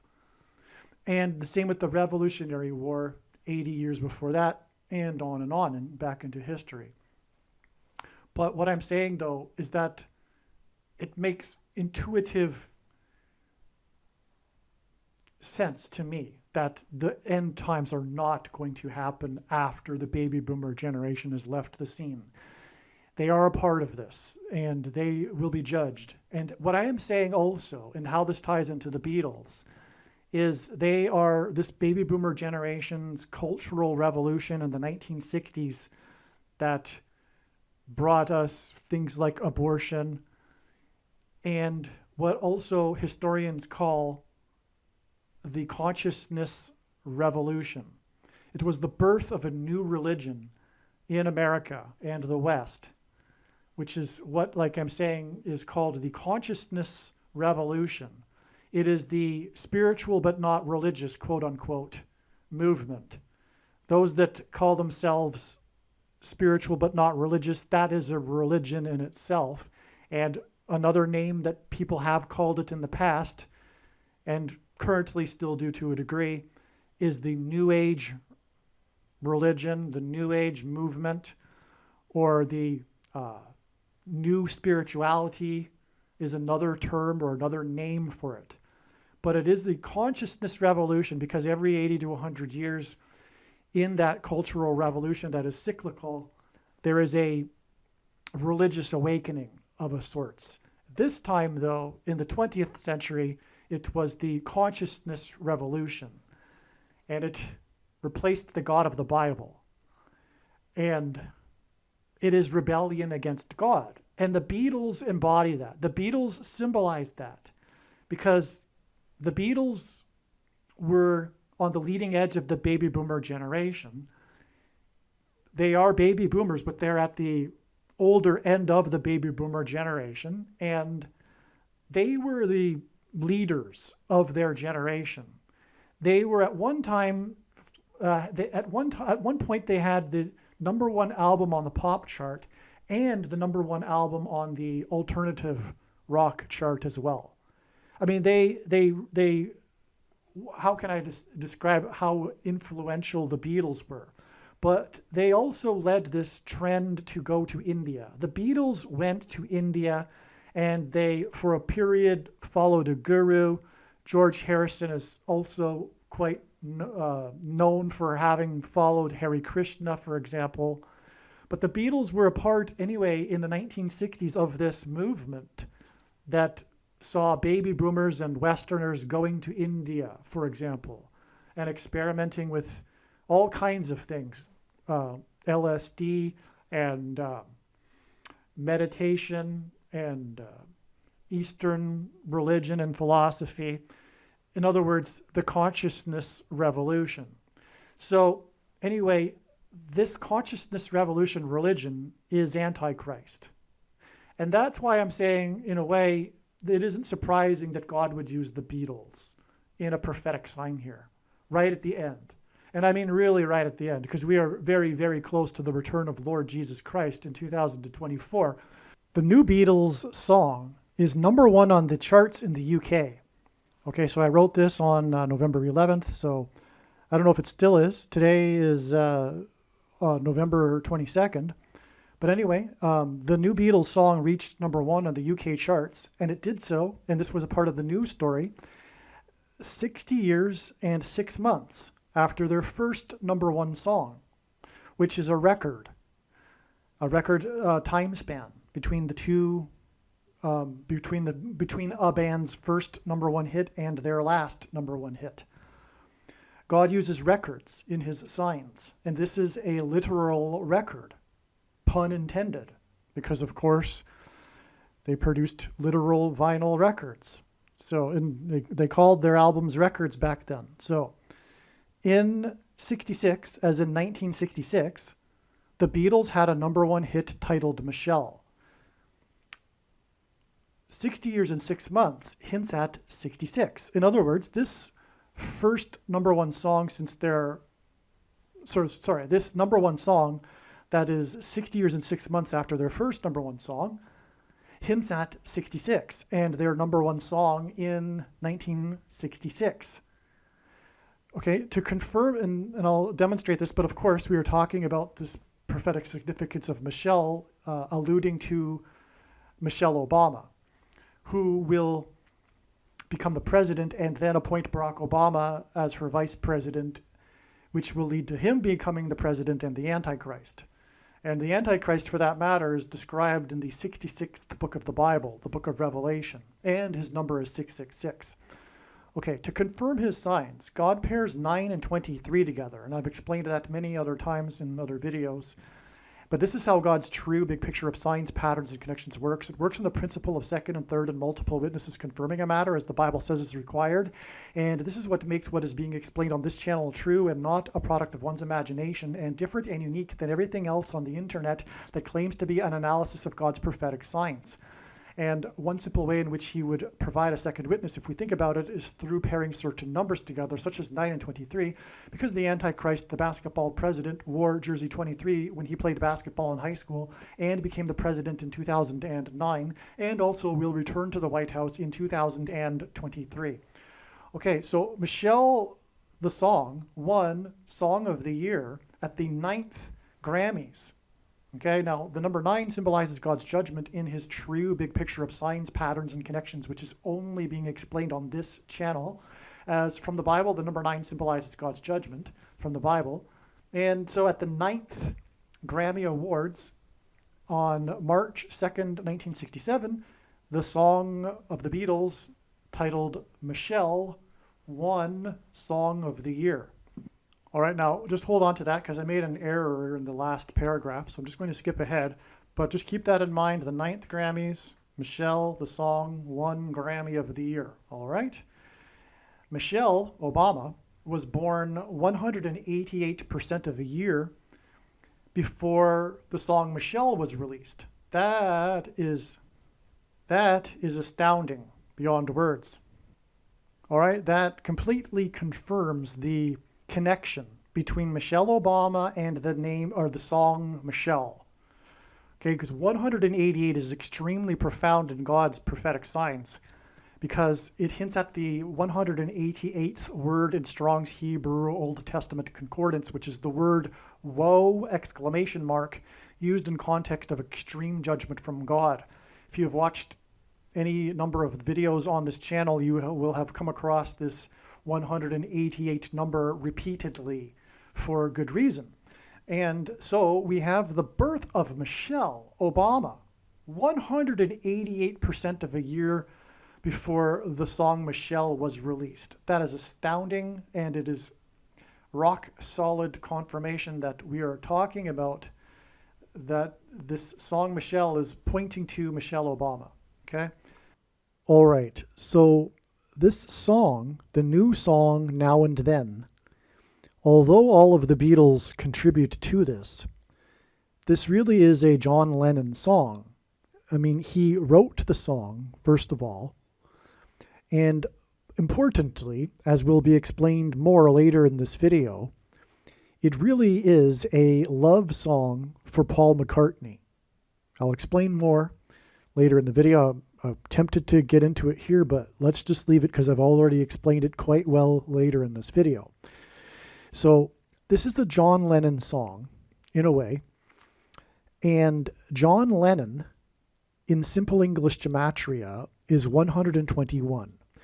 And if you don't know what gematria is, Hebrew, Roman, and Greek letters are also numbers, and as such, names and words can be converted into a numeric value, which is called gematria. Okay, in 121, the equivalent of John Lennon's name, when A equals 1, B equals 2, C equals 3, etc., 121 is 11 times 11. It is 11 to the power of 2. And that is what's hinted at with the date that the song was released. This John Lennon song was released on November 2nd, which hints at 11 to the power of 2.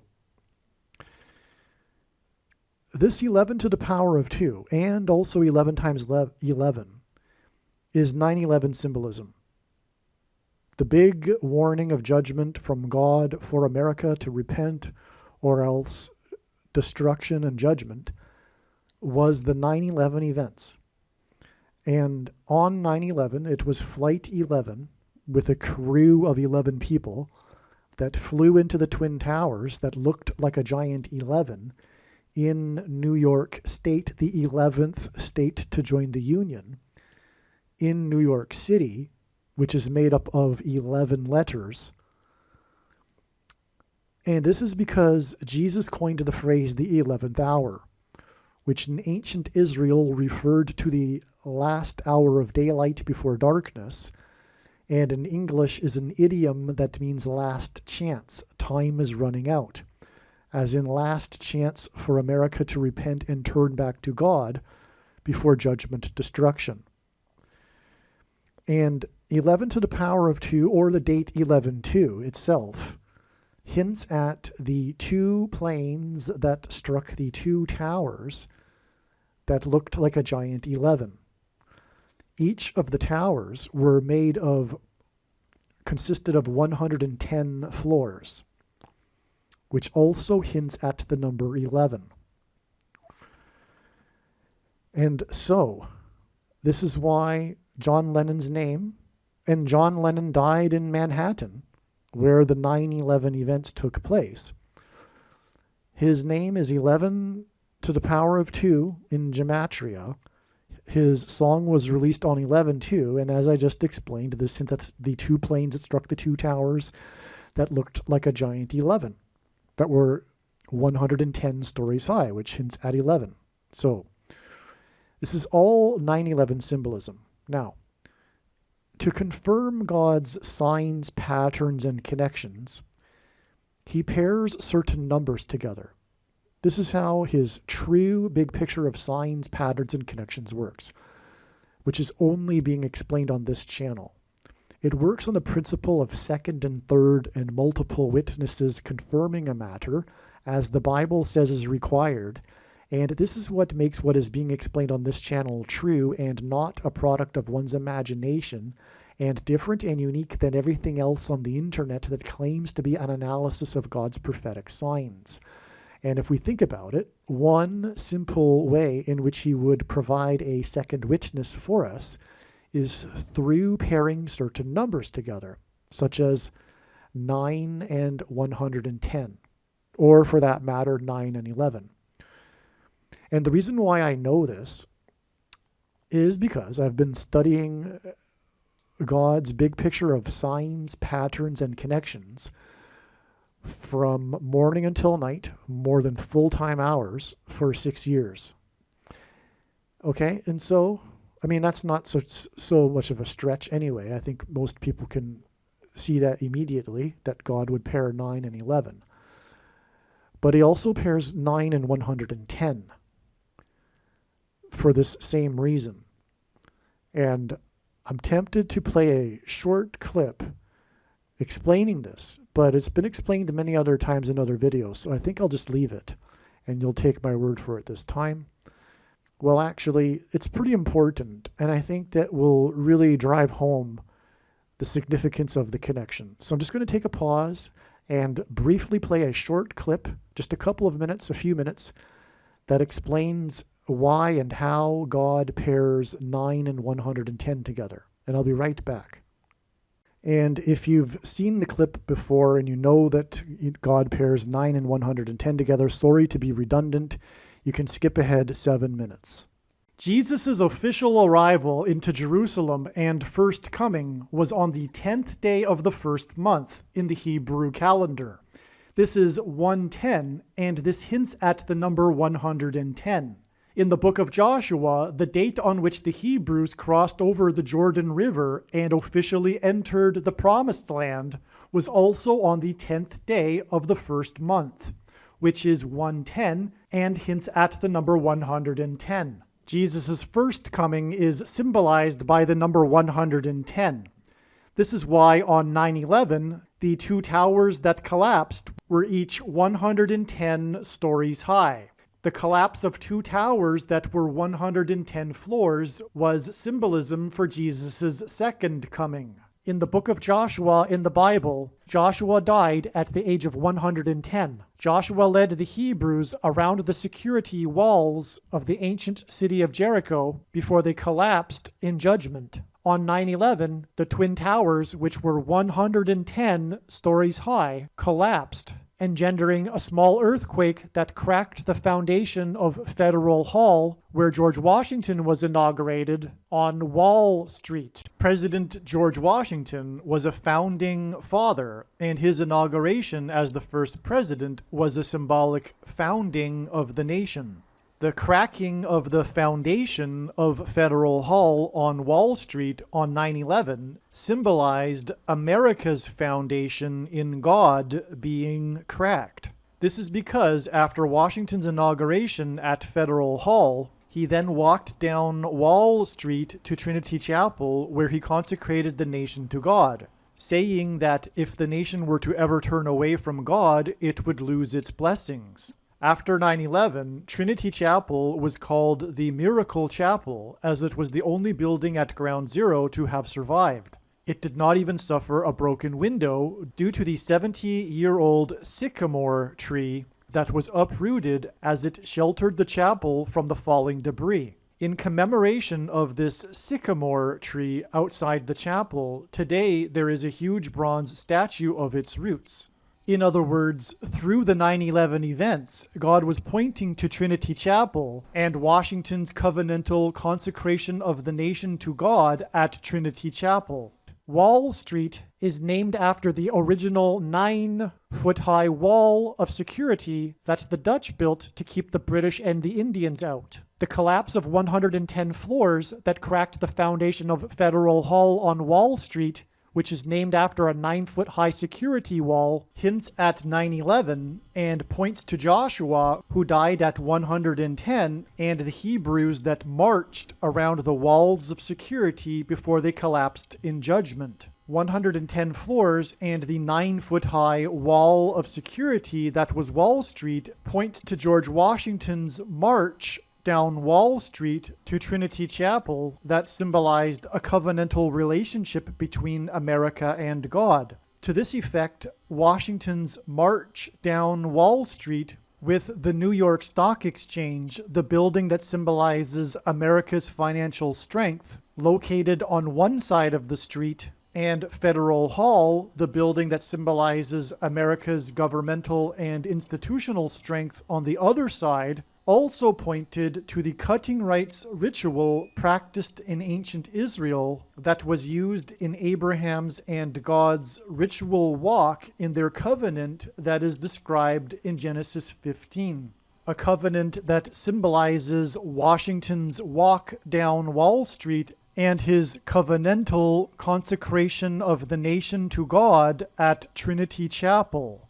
There are only two nations in the history of the world that were founded not on ethnicity or territory or language, but were founded solely for God: Israel and America. In every daily Bible that is divided into 365 readings, a portion of the Bible for each day of the year, on every September 11th, everyone that reads this standard 365-day Bible reads the passage in the book of Isaiah, chapter 9, verse 11, which is the judgment warning on ancient Israel, which was a raid on ancient Israel by the world's first recorded terrorists, the ancient Assyrians. And the terrorists on 9/11 were from the same part of the world.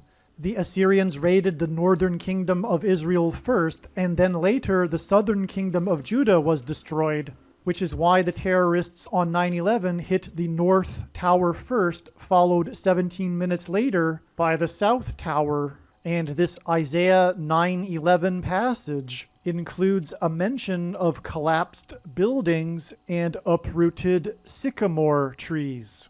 On the morning after 9/11, Senate Majority Leader Tom Daschle gave a speech to the world regarding the events on 9/11. He quoted the passage in Isaiah 9:11, not realizing it was a judgment warning on the ancient Jews. He quoted how, after the raid by the Assyrians, the Hebrews did not repent to God, but instead vowed defiantly to rebuild and become stronger than before. And so, like the ancient Jews, America did not repent after the judgment warning, and instead defied God even more. And so, like ancient Israel, America will now be destroyed. This is why, in God's true big picture of signs, patterns, and connections, he frequently pairs together the number 110 and the number 9. Both of these numbers symbolize God's judgment on the nation, and paired together, these numbers point to the big judgment warning that was 9/11. As well, these numbers paired together in God's signs and connections serve as a witness confirmation that the perceived signs and connections are from God. After the judgment warning of 9/11, America was given a period of grace to repent and turn back to God, or else judgment destruction. In the Bible, a 20-year period symbolizes a complete period of waiting.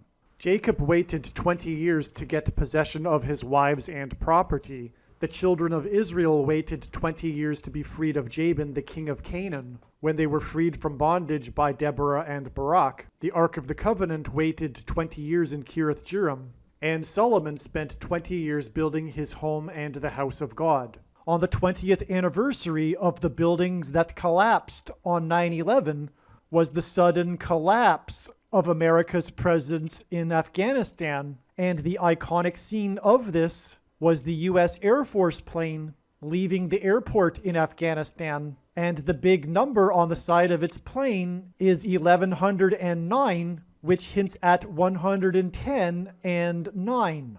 All right, now I'm going to tie it all together.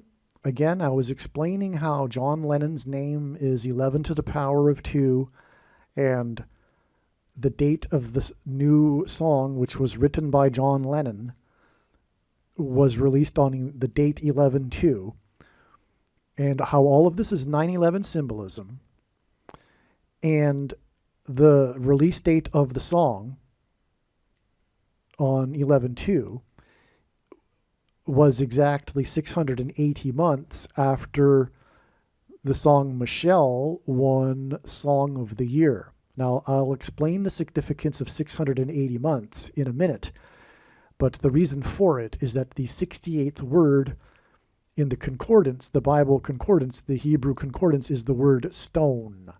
And that connects us with the new Rolling Stones album that was released just 13 days prior to the release of the new Beatles song. Quite the coincidence that the media picked up on, and isn't a coincidence, it is designed by God, as I will explain. But anyway, we have, in other words, a connection from the release of the, or rather from the win of the song Michelle at the 9th Grammy Awards, the 9th annual Grammy Awards. We have this connection, which is confirmed because of the significance of the Rolling Stones, which I will explain in a minute. Okay, and it was the 9th Grammys, which is why, from the release of the new song on 11/2, which is 9/11 symbolism, it is 110 days to the date it is predicted that Michelle Obama will become the president. By that time, which will be February 20th, she will have already been appointed vice president after the predicted death of Kamala Harris on February 3rd, 2024, which this release of the song is also hinting at, because on the day of the release of the song, which used AI in its production, Kamala Harris was in the UK, which is where the Beatles are from, for a conference on AI. Furthermore, speaking of the Beatles being from the UK, they are synonymous with what is called the British invasion, but that is symbolism for the destruction and invasion of the enemy into America. That's another reason for this connection to the UK and the Beatles and Kamala Harris in the UK at the time of the release of the song. She will be replaced by Michelle Obama. That is what is hinted at with the song. Furthermore, in the song, Paul McCartney plays tribute to Harrison, George Harrison, with his use of the slide guitar. Okay, so we have all of this being communicated here. It's very straightforward, actually. Oh, and the Rolling Stones' new album was released on Kamala Harris's birthday. just days before the release of the new Beatles song when she was in the UK for AI, and the song is using AI, and the Beatles are from the UK. Okay, so you can see where I'm going here. In other words, from the win of the song Michelle in 1966, this Michelle song connects with a solid confirmation, a solid connection to the release of the new Beatles song, which connects in turn with 110 days to the day that Michelle will become the president. So from the 9th Grammys and the win of Michelle, we have a 110 days connection in a very straightforward pattern or trail of signs. Right? 9th win for Michelle, 680 months, which hints at the Rolling Stones, to the release of the new song, and then 110 days. And that 110 days gets us to February 20th, which hints at 220. On 9/11, there were 2 towers that were 110 stories high that collapsed in God's judgment, and 2 times 110 is 220. In other words, that's more 9/11 symbolism.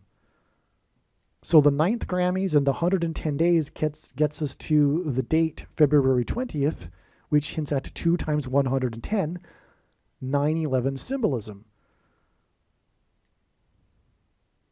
And the writer of the song, the composer of the song, John Lennon, his name itself also hints at 9/11 because his name is 11 to the power of 2. Or even 11 times 11, Flight 11 with a crew of 11 people that struck the North Tower, etc. So I think I've established this here. I think you get it. And again, Michelle was born 188% of a year before the before the release of the song Michelle. 188, by the way, is also a 9/11 number. 9/11 was exactly 188 years before the only other time a foreign enemy attacked the nation's capital. Of course, on 9/11, there was a plane that struck the Pentagon in the nation's capital. 188 years exactly before that, on 9/11 in 1813, was the day that the British landed at Washington's Mount Vernon estate and then proceeded to burn down the White House and the Capitol building before being chased out of Washington, D.C. on the same day by a hurricane designed by God. So, and anyway, so that's 108. That's one reason why 188 is a 9/11 number. But also, the second plane had a crew of 9 people, and it struck the second tower 17 minutes after the first one. And 17 divided by 9 is 1.888 into infinity. In other words, it hints at 188. Okay, so, and God pairs 9 and 17 in his signs to confirm the signs and connections. That is very important in his big picture of signs, patterns, and connections, the pairing of 9 and 17 in general. So there you have it. So that, I think, is enough to get us going. That's enough for now on this connection with Michelle. There's lots more to this video, however, with all kinds of amazing information. Another connection is, speaking of Kamala Harris and her predicted plane crash, which is predicted to be on February 3rd, 17 days before Michelle Obama will become the president. February 3rd, the date 2-3, hints at the number 23. And God pairs 9 and 23 together, big time, to confirm his signs, patterns, and connections. I won't play the clip explaining that. That's been explained many other times in other videos. But essentially, the basketball president who wore jersey 23 in high school became the president in 2009.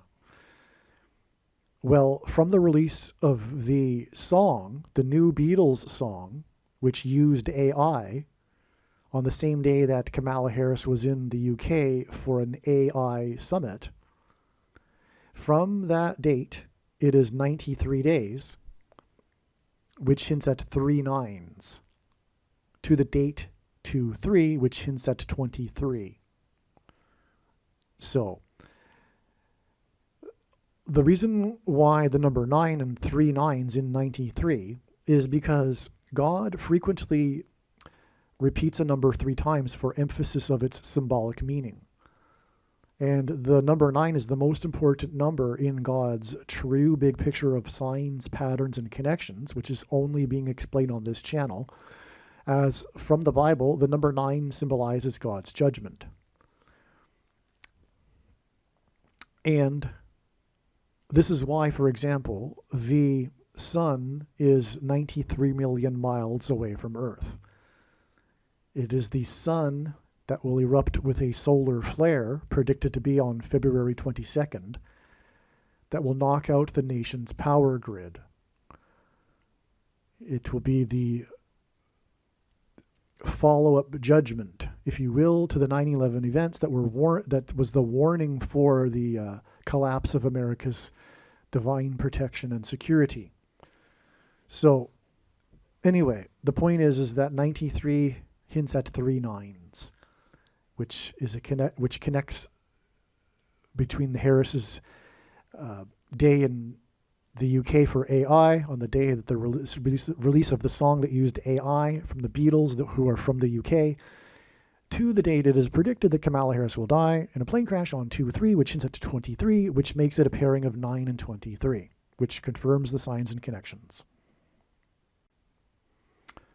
It is also predicted that on the same date, February 3rd, 2024, a dirty bomb, or dirty bombs plural, 2 of them, or a suitcase nuke will explode in Manhattan, New York City, which is why John Lennon died in Manhattan, and there will be a mass evacuation. And this is also predicted to be on February 3rd, the date 2/3, which connects with 93 days to the John Lennon song. And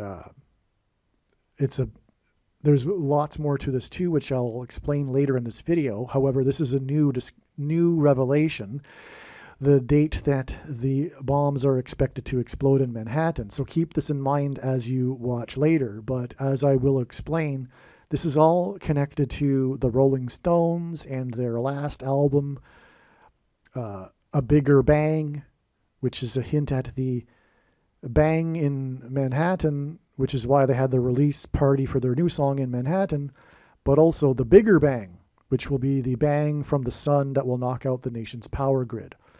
But now you know, because when I originally recorded this, it was in November, and the date 2/3 for these predictions wasn't known at that time. And so now more light has come into place and more understanding has come to be. And so you'll see now how this all fits. Just remember that the date 11/2 connects with the 93 days to the date 2/3. And again, that's why John Lennon is known for being someone in Manhattan and why he died in Manhattan, etc. So, all right, the song was written by John Lennon. And if you know the history of this new Beatles song, it's quite something. I'll explain it more later in this video, actually. But anyway, John Lennon wrote it, from what I understand, in 1978, shortly before he died.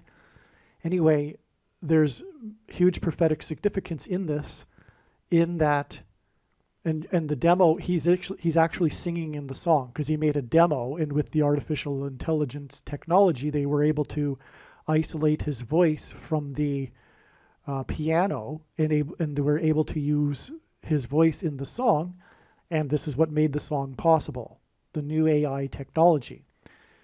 Okay, now God uses gematria. If you don't know what that is, Roman, Greek, and Hebrew letters are also numbers, and as such, names and words can be converted into a numeric value. And in gematria, the name John Lennon is equal to 726. All right? And that is astounding because, as I mentioned earlier, this song, this new Beatles song, was released 60 years and 6 months. It became number one. It reached number one, a record 60 years and 6 months after their first ever number one song. And of course, the Beatles are known for their number one songs. I mean, that's the Beatles. So this is very symbolically significant in itself as well, because we are talking about the Beatles, the number one song band.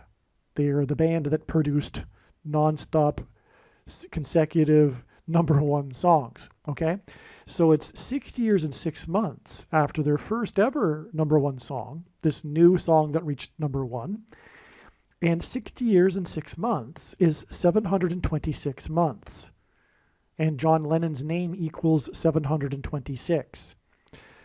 The reason why that is also astounding beyond words is because this is a number that God uses in his signs,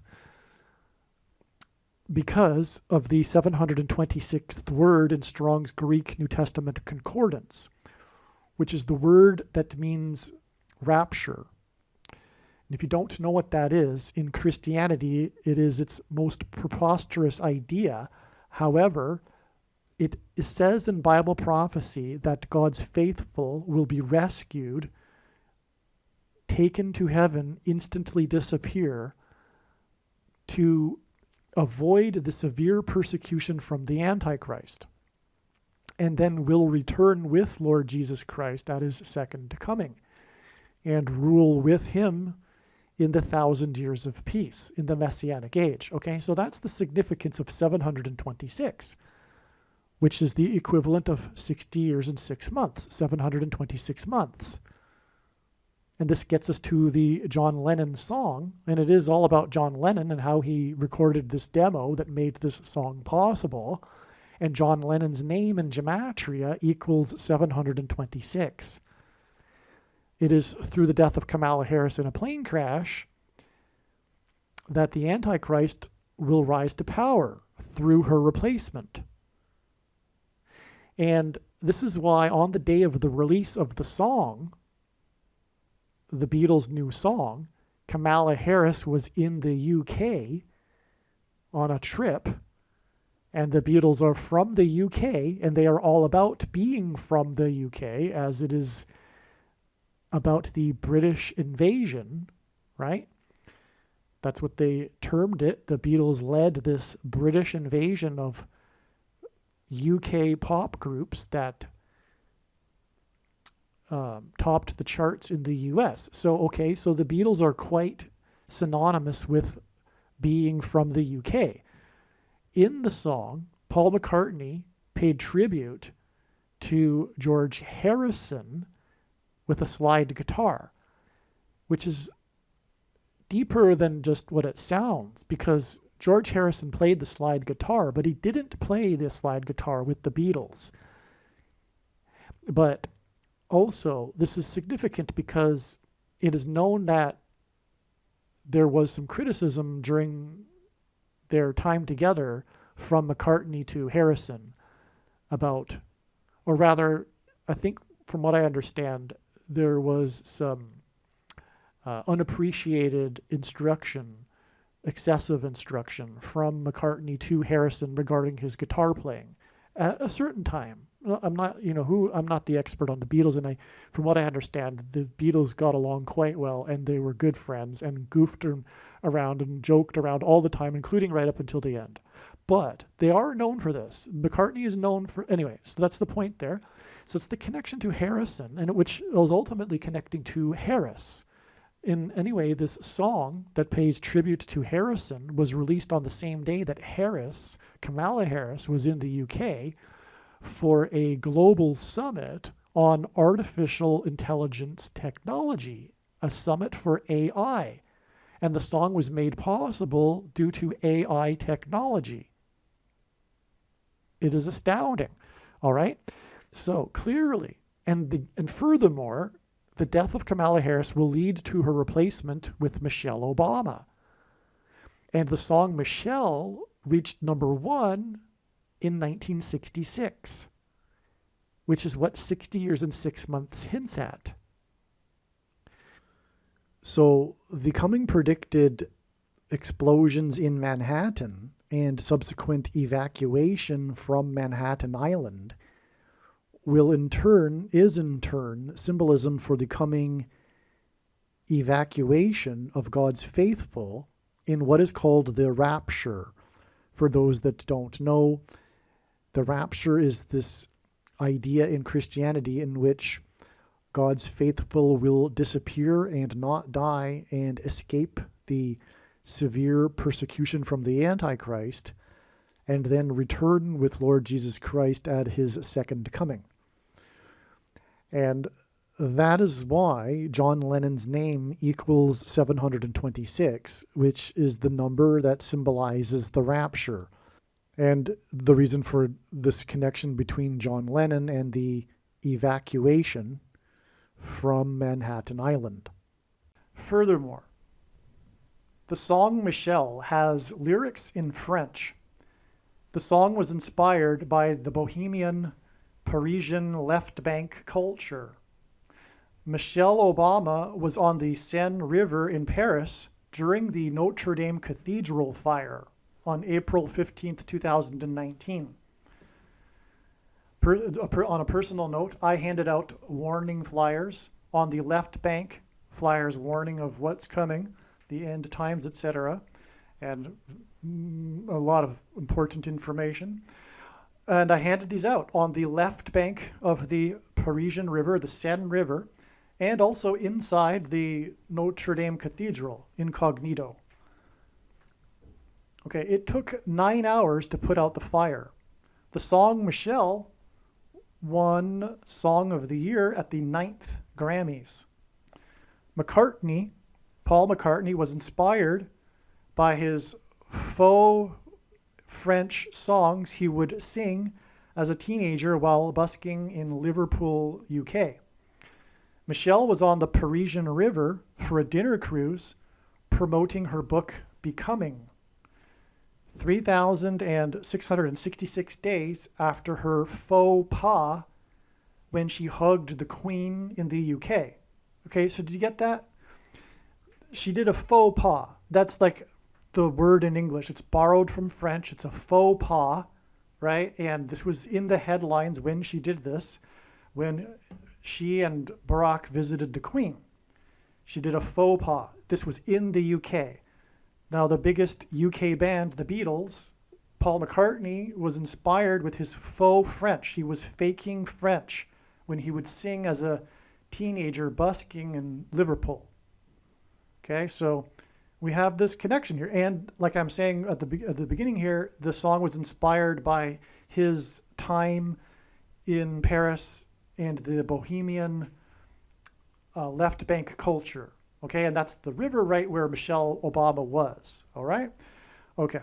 She was on the Paris River exactly 6 times 6 weeks before the 4 deaths in the plane over Washington, D.C. that caused the scramble of 4 F-16 fighter jets and 16 hints at 4 times 4 and the 44th president in Washington, D.C. And the plane was owned by a company named Encore.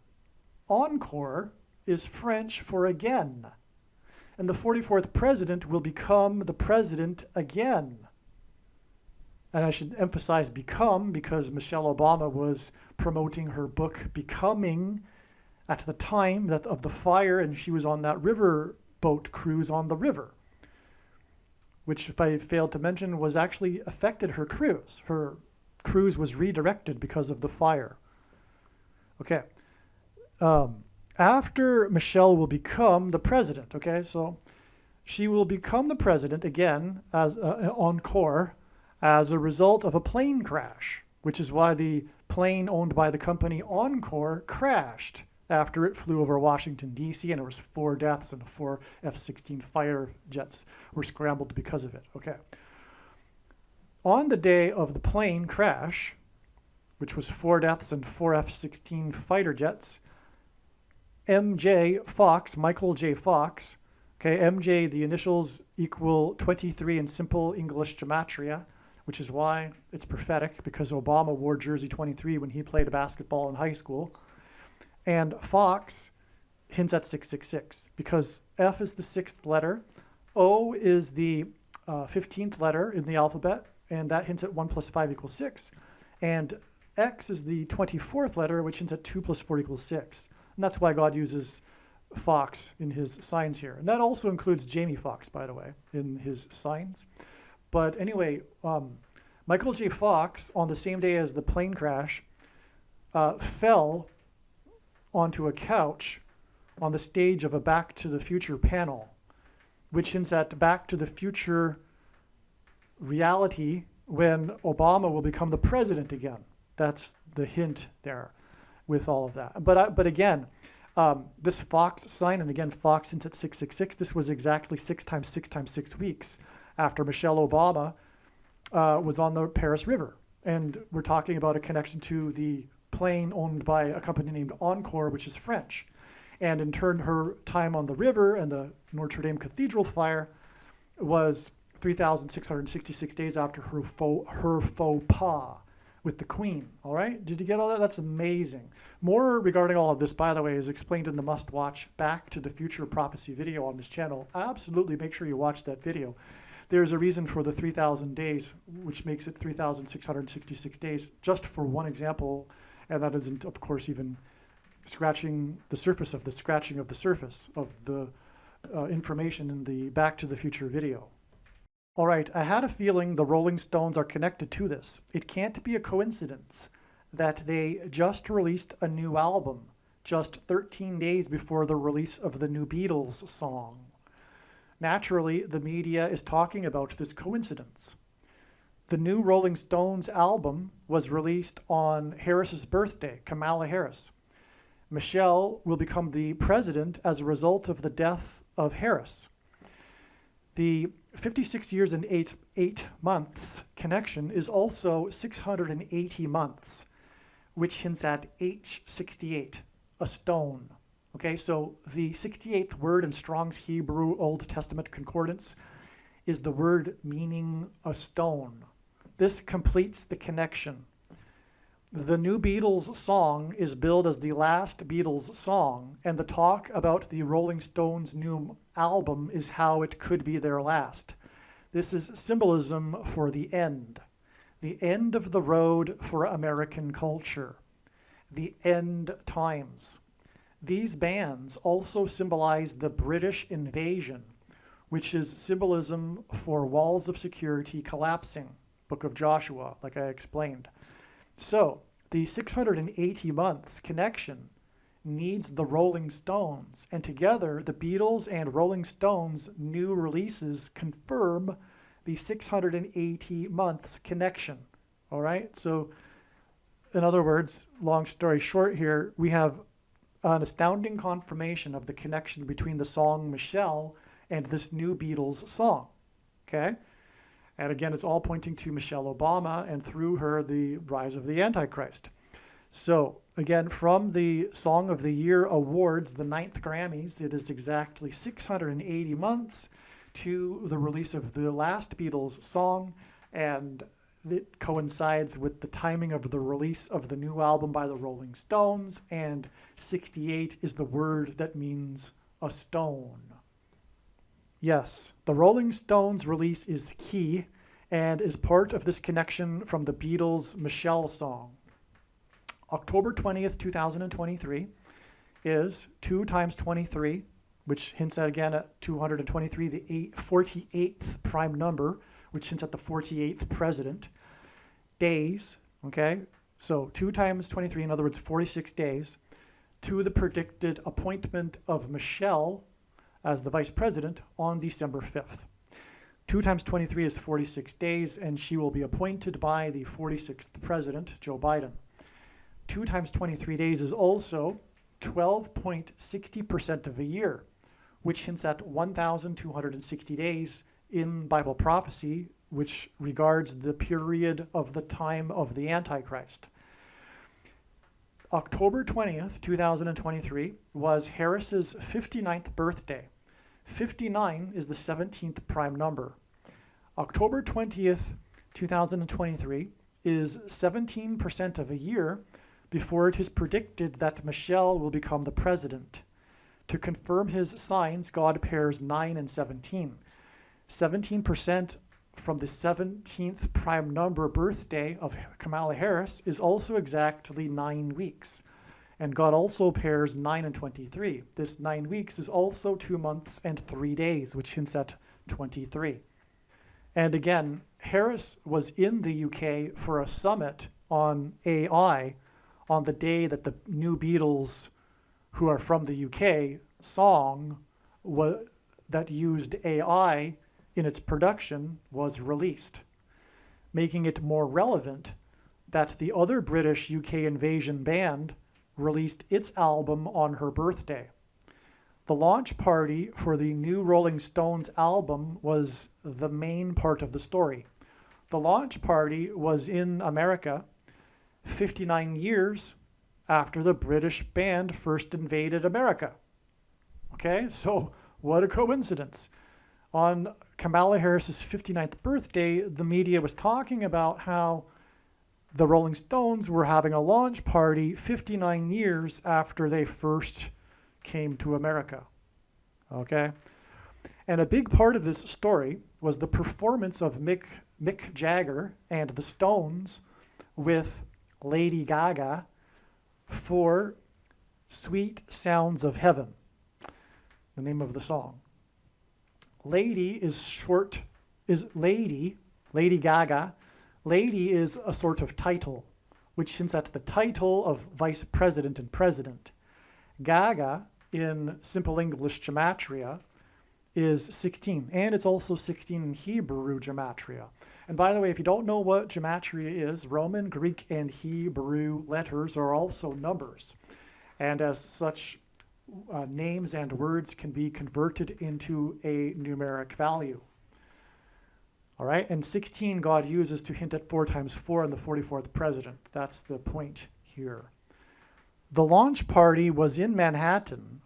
That's a typo. It's 44 days, not 4 times 4 days, before it is predicted that a dirty bomb or suitcase nuke will explode in Manhattan. The venue is named Racket. That's a typo as well. It's not racket as in a sports racket. The Stones and Lady Gaga made a racket at Racket, and so will the explosion.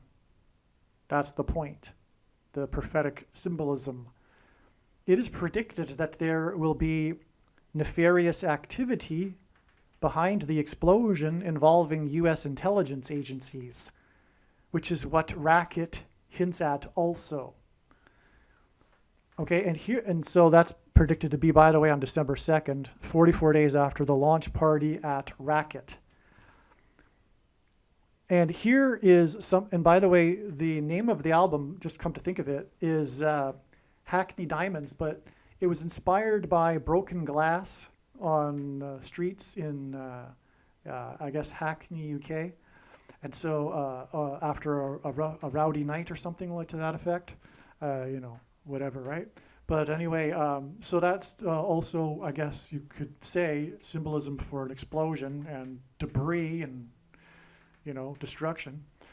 Okay, and here is something very interesting. As was explained, it is symbolically very important that Harris visited the nation made up of 4 countries, the UK. Her tweet and video about this visit to 4 countries for a summit was 3 sets of 7, as in British invasion, Joshua symbolism, right? Days after her visit to the Four Corners region of America for a talk on the day that the Middle East 4-party summit talk was canceled. It is predicted that the racket, that's all, by the way, explained more in the Gaza explosion video.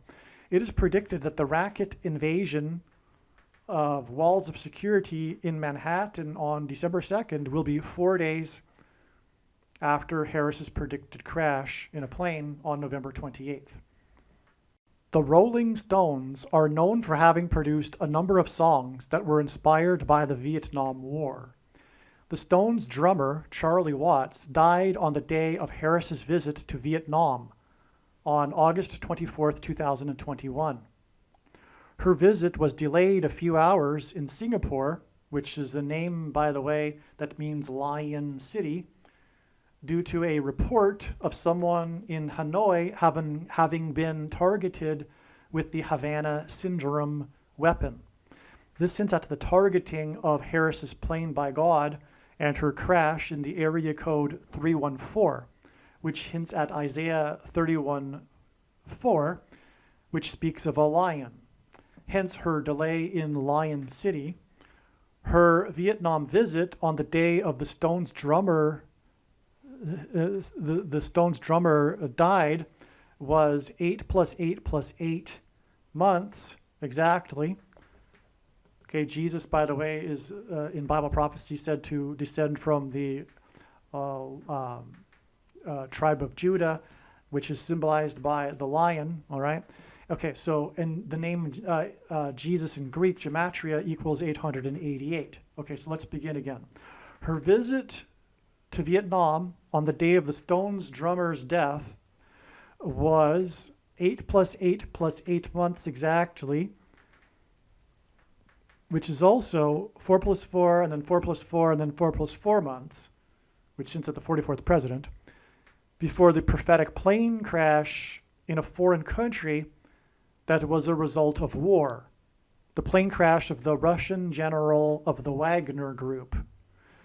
The day of the death of the Stones, and by the way, that's extremely prophetic, but that's explained in another video. So when I'm writing this email, I'm talking to people that know what I'm already talking about, which makes it very difficult to, explain sometimes. I need to elaborate, but I can't. I can't go into any further the explanation for the Wagner Group and the 54th Massachusetts Regiment and on, right?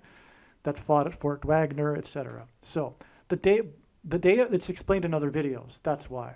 The day of the death of the Stones drummer and Harris's plane trip to Vietnam, okay, Stones made songs inspired by the Vietnam War, is exactly 110 plus 1 plus 7 weeks before it is predicted, in other words, 118 weeks, before it is predicted that Harris will die in a plane crash. The reason why God uses 118 in this way is to hint at this, the 1117th word in Strong's Hebrew Old Testament Concordance, which is the word Bama, which in Hebrew means high place. Okay, and so let me backtrack again. The day of the death of the Stones drummer and Harris's plane trip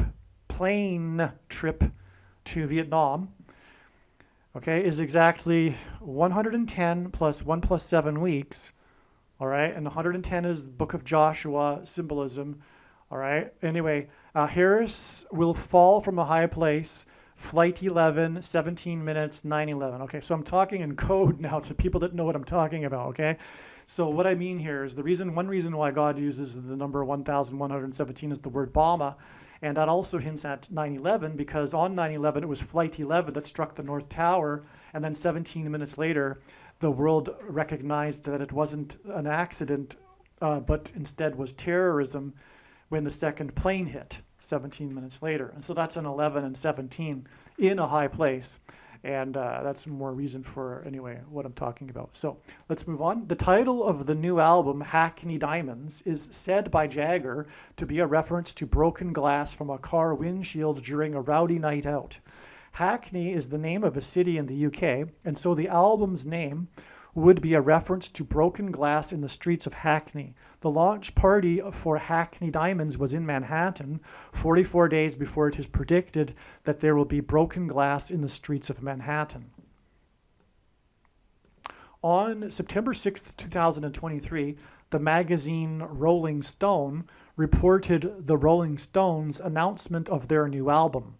The announcement of the new album was on the anniversary of the release of their last album, A Bigger Bang. It was the 18th anniversary. This 18 years is the headline of the Rolling Stone article.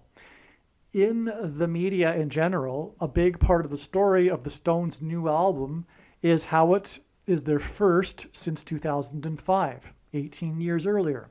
18 years is 6 plus 6 plus 6 years, which hints at 666, the number of the Antichrist. 18 years is also exactly 6 times 6 times 6 months, okay, and that also hints at 666. The symbolic Antichrist this symbolic Antichrist connection to A Bigger Bang album is solid confirmation that the new album hints at the coming Big Bang explosion in Manhattan. Therefore, the launch of the album at Racket in Manhattan is for the purpose of confirming the 44 days to the explosion in Manhattan. A bigger bang may also be a reference to how the coming explosion will be more destructive than 9/11. By the way, also, as I'll explain later, John Lennon, who wrote the new song, was shot in Manhattan, and that'll also, as I'll demonstrate, be pointing to the coming explosion predicted in Manhattan. Actually, the announcement of the new album on the 6 plus 6th plus 6th anniversary of A Bigger Bang is 87 days before the predicted bang in Manhattan. 87 hints at Revelation 8:7, the verse that describes the coming solar storm event that is predicted to be on February 22nd, 2024, which will knock out the nation's power grid. This 87 days is also 2 months and 26 days, which hints at H226, the 226th word in Strong's Hebrew Old Testament Concordance, which is the word that means prophetic sign. The bang in Manhattan, predicted to be on December 2nd, is in turn 2 times 11.23% of a year. 11.23% of a year is 41 days. Before the solar event, the predicted solar event on February 22nd.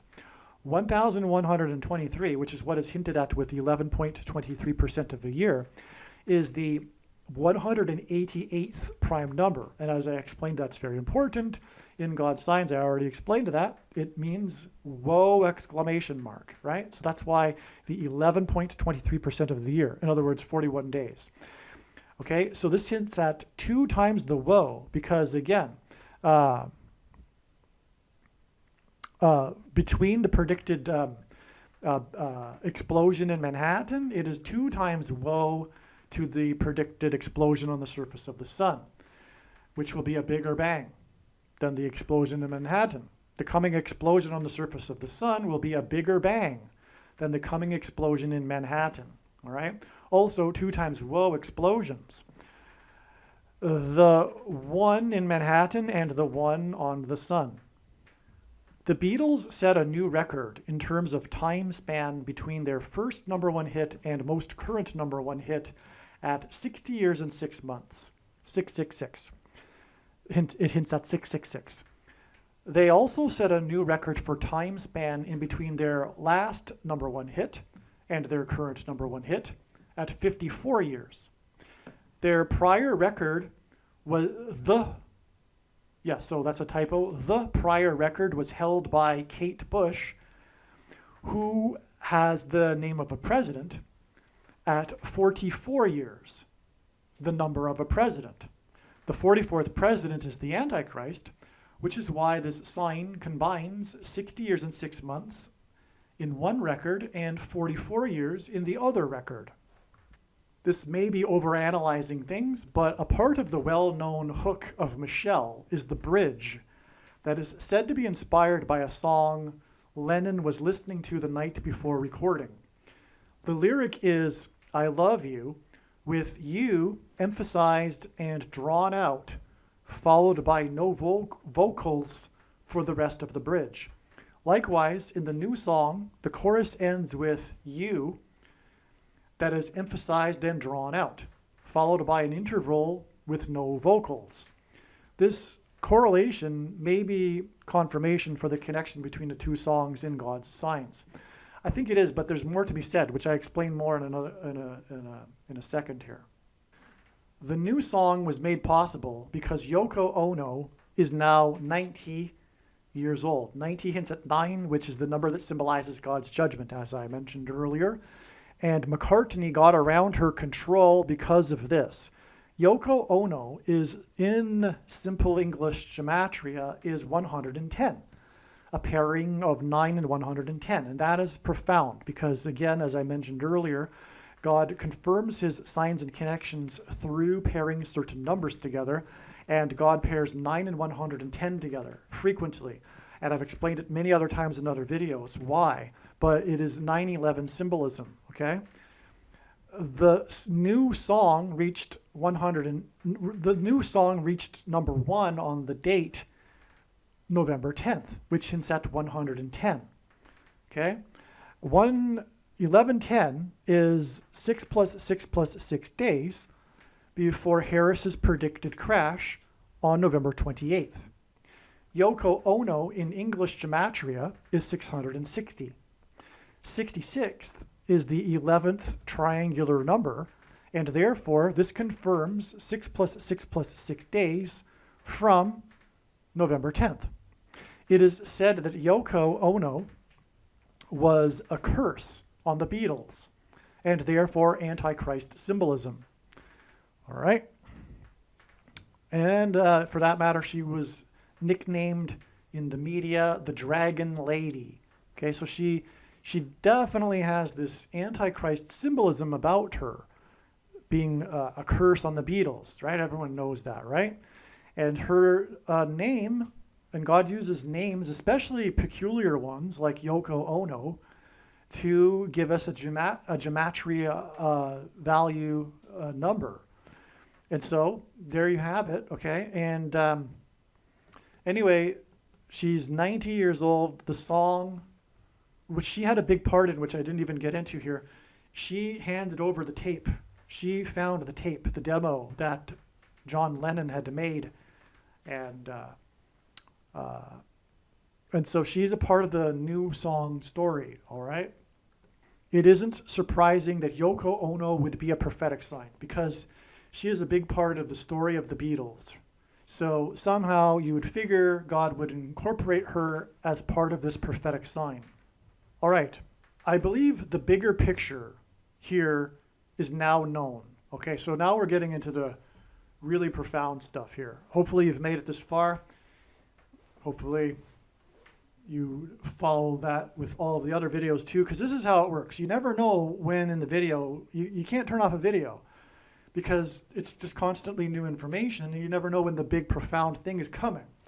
And so anyway, when the prediction comes to pass, I think you should know that you need to watch every minute of every video is also the point.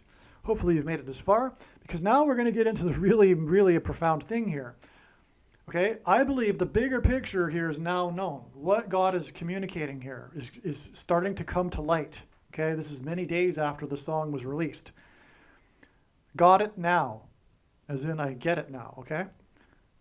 This last Beatles song points to the prediction dates. However, what is bigger than this is that the Beatles are symbolic of a generation. They symbolize the baby boomer generation, as I explained earlier. The last Beatles song is symbolism for the passing away of a generation. Even the song's title, Now and Then, hints at the passage of time. And the song's title is a coincidence designed by God. Okay? Not only that, but the composition of the song is a type of time travel, because the original demo was made in 1978, but then George Harrison contributed to it when the remaining Beatles got together in 1995, but this song wasn't completed, it couldn't have been completed until 2023 because of the technical difficulties. And so you have in this song that has a title that hints at the passage of time. produced by the band that symbolizes the baby boomer generation and symbolizes the end of the baby boomer generation, because this is the last Beatles song. And they are, well, Paul McCartney is 81 years old now. So you get what I'm trying to say here? Now, the song is melancholic, which is also symbolic, because it is in contrast with how the Beatles are the quintessential optimistic mood band. I mean, actually, this is another interesting thing. I've looked at this theory called socionomics. And anyway, if you plot the Beatles' #1 albums on a Dow Jones chart over the decades, over the times when they were released, it coincides with stock market peaks. And that's just a reflection of optimistic mood. Well, anyway, let's move on. So the video shows them throughout the years. So the video is also this video is a big part of the prophetic sign. Okay, this video, I think it was produced by Peter Jackson as well. And I say as well because he was responsible for the technology that it provided the ability to isolate Lennon's voice in the demo, which enabled this song to be produced. Okay, so but the video, it's a time capsule. It's a time travel video as well, because you've got younger Beatles mixed in with older Beatles, and it's just, quite the video. It's quite the video production, but it's an allusion to the passage of time, is my point. Okay, so the song incorporates their voices from different songs from the past. Not only that, so they've got in the song, when they're singing together, there's samples, clips, snippets from other songs in the past when they're singing the harmony together on a note. And so they've chopped it from another song, and it could be throughout their career. And it's not like, so they've got, like, from what I recall, there's 3 different notes, and each note is them in harmony from a different song from a different era. Okay, so there's even that part of this. Okay, and the video ends with the young Beatles bowing and disappearing. That's really profound. In fact, honestly, I choked up when I saw that, because I know partly because I know what's going on here in the prophetic significance of all of this. But it's moving, because if you've watched the video, you'll recall the very last scene is the very young Beatles, black and white, and they're bowing to the crowd after playing a song, and then they disintegrate, they disappear. All right, and then, as I write here in the email, then the Beatles sign behind them also fades away. So the Beatles fade away, and then the sign behind them that says Beatles, it also fades away. It is a generation passing away sign. And I didn't realize it until I wrote this. But it is a literal sign, because the Beatles is a literal, actual sign. And it's in this generation passing away sign. Matthew 24:34. Truly I say to you, this generation will not pass away until all these things take place. Unquote. Okay, so Jesus spoke about the generation not passing away after the fig tree puts forth its leaves in the spring. And we know from the Old Testament that the fig tree is symbolic of Israel. And its putting forth its leaves in the spring is symbolic of its rebirth and the beginning of birth pains, as Jesus was saying in context here. The beginning of the end times is the rebirth of Israel in the spring. And Israel was literally reborn in the spring, in May in 1948. And 1948 was the beginning of the baby boomer generation. The Beatles were born in 1942.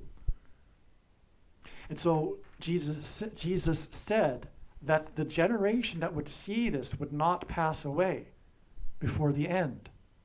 And that's what I said at the beginning of this video. I said, for me, it's a fact. It's an intuitive fact that the baby boomer generation will not pass away until before the Lord returns. And I don't even need the prophecy to know that. And I don't rely on this prophecy to know that, is what I'm saying. Absolutely not. It's amazing confirmation.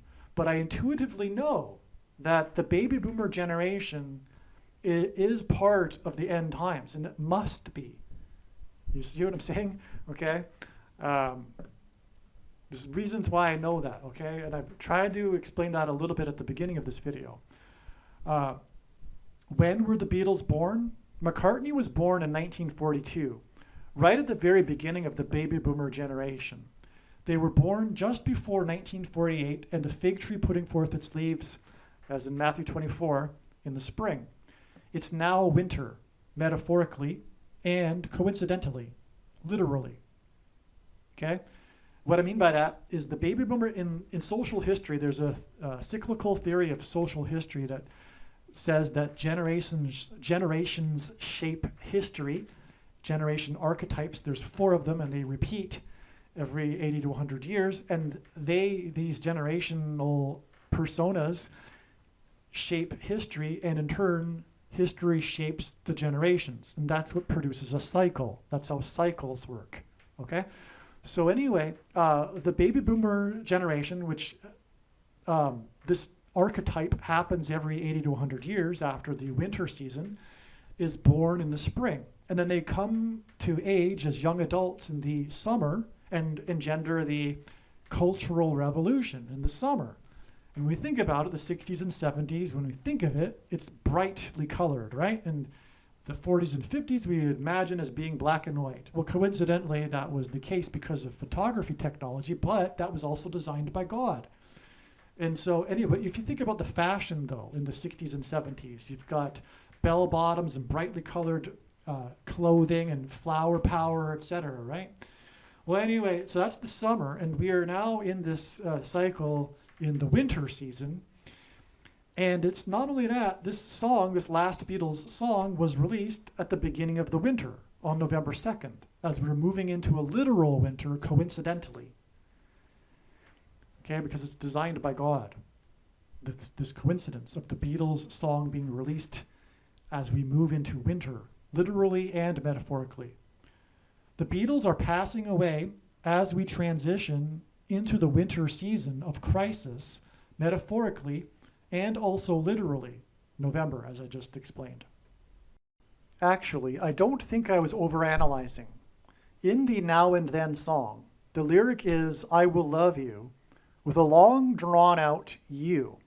Likewise, in Michelle. And Michelle also repeats, "I love you," in the chorus. It is speculated that John had Paul in mind when he composed the song. I think this is likely true. Actually, I don't think that anymore. I know it's true now. I wrote this originally 7 days ago. As you'll see, it's a fact for me. All right, and I think prophetically it's a fact. Okay, so anyway, but the larger culture at large is speculating that John had Paul McCartney in mind when he composed the song. Okay, either way, I'm sure Paul sees it as a love song between him and John, because it is. This makes this song communication across time between the two Beatles, which further supports this theme in this sign of passage of time and the passing away of a generation. All right, so it's so moving, actually. I choked up a little bit myself when I started to realize this is actually true. These two essentially brothers are singing to each other across time. And so, you know, John wrote this in 1978, many years after they had broken up, and he sings this song that says, "You know, it's true. It's all because of you." And so anyway, that's it, but what I'm saying also prophetically is that it is further confirmation of the prophetic significance of this theme of passage of time. Okay? And therefore, this theme of a passing away of a generation, which implies the end of the age and the return of Lord Jesus Christ and the end times. That's why the end of the Beatles, the last Beatles song. Okay? There's much more here. But there's much more here. Okay. The last Beatles song was released on November 2nd. John Lennon in simple English gematria is 11 to the power of 2, 121, which is what the date 11/2 hints at. 11 to the power of 2. This last Beatles song was written by John Lennon, and his name in gematria is 11 to the power of 2. John's name highlights the number 11, and his name symbolically aligns with the date 11/2, the release of his and the Beatles song.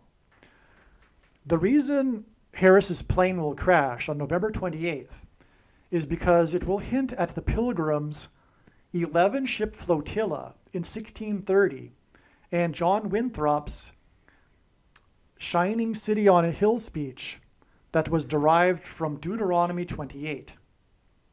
That's why she will die in a plane crash on the date 11/28. It's because of John Winthrop's 11 ships and his speech derived from Deuteronomy 28. There were 101 passengers on the Mayflower that arrived in the New World, the Pilgrims' promised land. Okay? The Pilgrims saw their crossing of the Atlantic to the New World as analogous to the Israelites crossing the Jordan River into the Promised Land. And there were 101 passengers on the Mayflower that arrived. 101 hints at 11, and 101 is the 26th prime number. Yahweh, the name of God, in Hebrew gematria, is equal to 26. The release of the last Beatles song, Now and Then, was released on the date 11/2, which hints at 11 and the Pilgrims, and 26 days later, which hints at the name of God, will be 11/28. The date 11/28 hints at the Pilgrims and Winthrop's speech derived from God's words before entering the Promised Land, and this is the date it is predicted that Kamala Harris will die in a plane crash. The last Beatles song, Now and Then, symbolizes the passage of time, not only of a generation, but the time between the founding of the nation and the Pilgrims, and the current moment in time on the eve of the end and destruction of the nation. That is the big thing here. Okay, so not only is this passing away of a generation theme symbolized with this Beatles prophetic sign, but the Beatles song is released 26 days before it is predicted that Kamala Harris will die in a plane crash on the date 11/28, which hints at the beginning of the nation with the 11 ships and the speech derived from Deuteronomy 28, which regards God's promises of blessings and curses for the Israelites in Israel, in the Promised Land, dependent on whether or not they obey God's commandments, which was essentially John Winthrop's speech as well before they disembarked their ships into the Promised Land. Okay, so again, from this sign of the Beatles that's symbolic of the passage of time, this song Now and Then, this release on November 2nd is 26 days to the date 11/28, which hints and the predicted crash of Harris, okay, and which is also, by the way, hinted at with George Harrison, But this 26 days is relevant too, and the date 1128 hints at the passage of time between now and back then when the pilgrims arrived. But the 26 days is also relevant because the 26th prime number is 101, and there were 101 passengers on the Mayflower, and 101 hints at 11, and there were 11 ships in John Winthrop's flotilla 10 years after the Mayflower. And so, my friends, what I'm saying is that this end of the Beatles, this last song, is a sign that's pointing to the end of the period of time and history of America. According to the Bible, God created man in his own image. And it's this idea that will ultimately begin us on our journey in unraveling the number 11 pattern found within Numbers. So let's begin our second subtopic, numbers, because it too is an important concept in the Bible, because numbers are found everywhere in the Bible, like the number 7, 12, 40. There's even a book of Numbers. Another interesting example is the number of the beast, because that particular example highlights the use of numbers and validating that they are important. However, are these two concepts related between an image and numbers? Well, to draw that connection, let's begin with a metaphor, using an image and a mirror. So let's imagine a mirror with a 1 placed here. It would create a reflection, resulting in the image of a 1. Similarly, if we start on the number line, 11 is the first numerical number along the number line to have repeating digits or reflecting digits, and can be further demonstrated when we place a mirror here in the middle of 11. We could say that 1 reflects 1, whereas 10 or 12 don't, because 1 doesn't reflect 0, nor does 1 reflect 2, and so on, hinting at the fact that the number 11 represents reflection. Another important thing to mention is that not only does reflection create an image, but that the image is symmetrical. And what is fascinating is that the number 11 will act in the same way as a mirror, creating a symmetrical image between all other numbers. This can be amazingly demonstrated by this 10 by 10 chart, representing all 2-digit numbers from 0 to 99 in numerical order. And if you notice, the numbers going down diagonally are numbers that are divisible by 11, starting with 11, 22, 33, 44, and so forth. And if you notice, it acts as our axis of symmetry between the rest of the numbers. For example, let's look at the 34-43 branch. As we follow it out, we have 25 and 52, 16 and 61. Lastly, we have 7, which is symmetrical to 70. This particular example is similar to the 45-54 branch, and subsequently all other branches follow this exact same relationship, demonstrating that the number 11 is literally a number of reflection, creating a symmetry between the numbers that branch off of it. And lastly, another unique connection to the number 11 can be found between each symmetrical pair when added together, because the sum of any two of these numbers is divisible by 11 as well. So let's go back to our first branch that we used in our first example and see the connection, because 34 plus 43, 25 plus 52, 16 plus 61, and 7 plus 70 all equal 77, and 77 is divisible by 11, which is also shared between all other symmetrical pairs as well, like 58 and 85. When you add those two together, 143. Divide that by 11, 13. So now that we see that the number 11 represents reflection, like as in symmetry, the number 11 is symbolic of reflection, and this is why the number 11 in God's prophetic signs is symbolic of the reflection in Deuteronomy chapter 28, in which God described his promises of blessings and curses for the Israelites, depending on whether they obey his commandments or not. The contrast between blessings and the opposite curses is a reflection. These promises of blessings and curses were given to the Israelites before they crossed the Jordan River into the Promised Land. Likewise, the pilgrims saw their crossing of the Atlantic to the New World as analogous to the pilgrims' crossing into the Promised Land. This is why John Winthrop delivered his famous shining city on a hill sermon as the Pilgrims crossed the Atlantic and before they disembarked their ships in the New World. Winthrop's sermon was derived from Deuteronomy chapter 28. He made it clear to the Pilgrims that founded the nation of America that there would either be blessings or curses for them and their descendants, depending on whether they would follow God's commandments. It just so happens that John Winthrop's flotilla consisted of 11 ships, which pointed to this reflection and the contrasting promises in Winthrop's sermon. Similarly, it was 101 pilgrims that arrived at Cape Cod on the Mayflower. 101 hints at the number 11.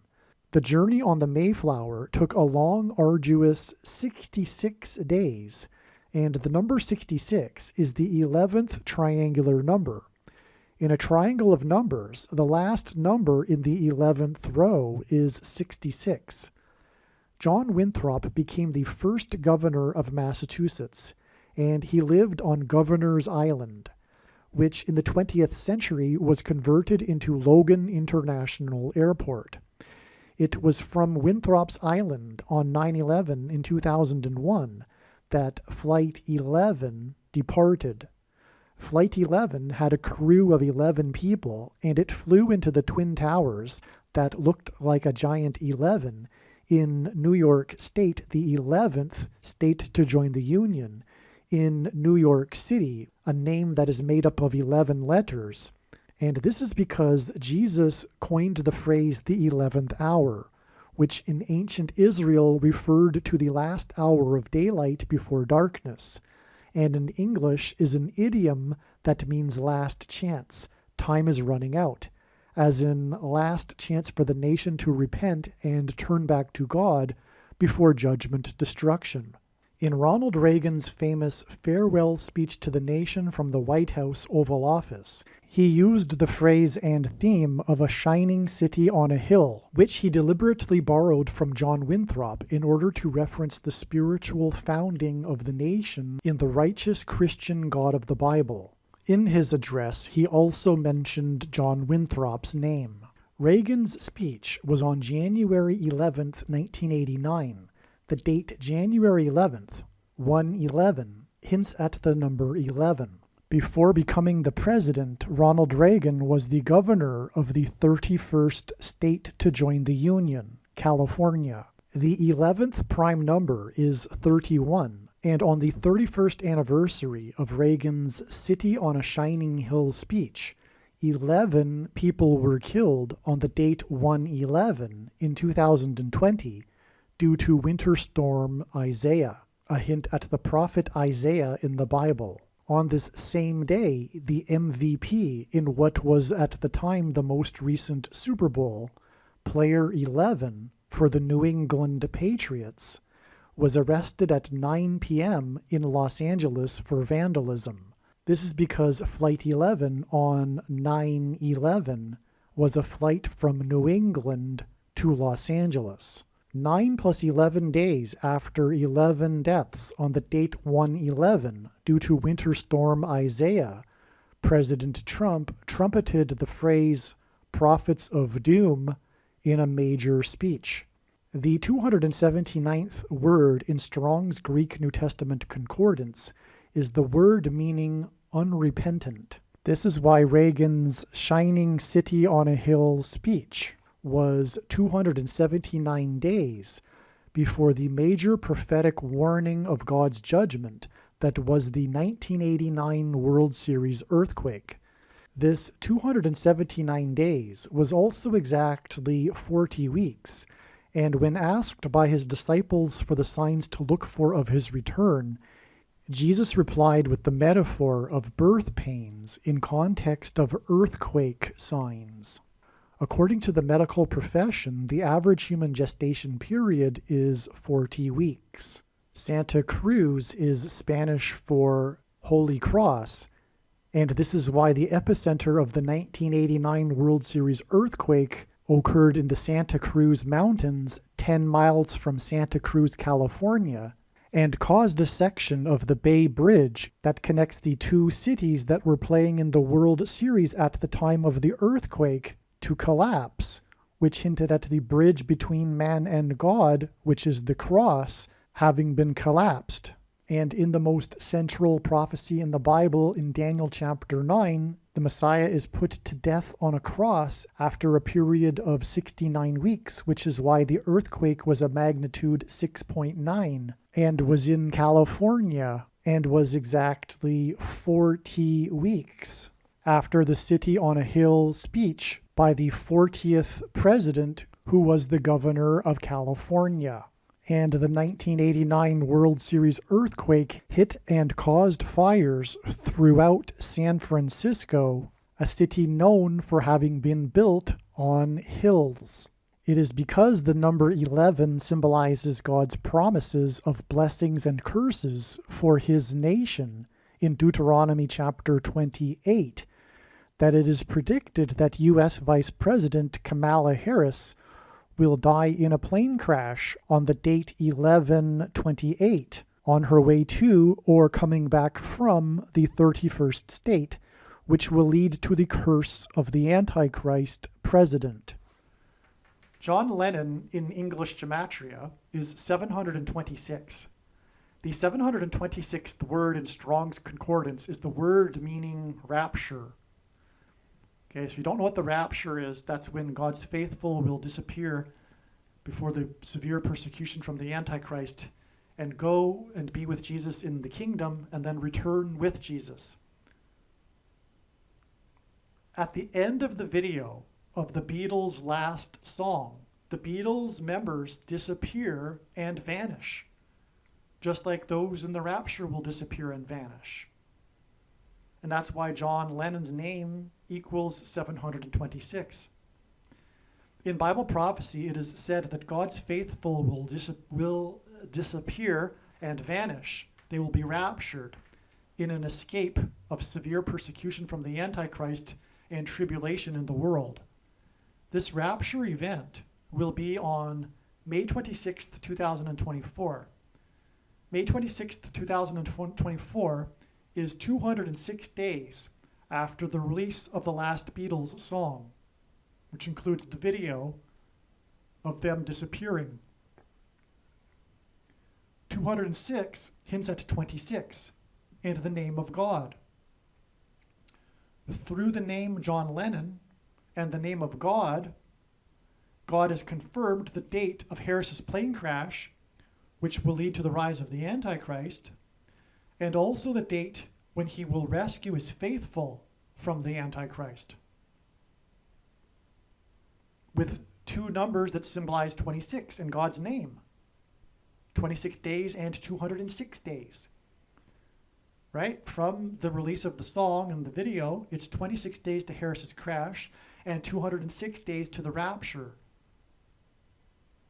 And the video hints at the rapture, and so does John Lennon's name.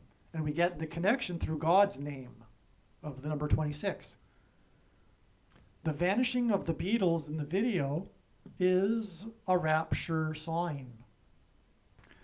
These two songs, Michelle and Now and Then, contain the lyric, I love you, and symbolize the passage of time. Communicate God's love relationship from the beginning and over time with his country, America. The last words John said to Paul before he died were, quote, "Won't you think of me now and then?" Unquote. The cassette for Now and Then was given to Paul, said on it for Paul. Actually, I've come to learn that Paul didn't get the original, and he didn't even get a copy of the original. I think it's a copy of a copy. And anyway, apparently the original has on it written for Paul. But and from what I understand, it is believed that it's John Lennon's handwriting. I suppose I'm 90% sure that that's the general understanding.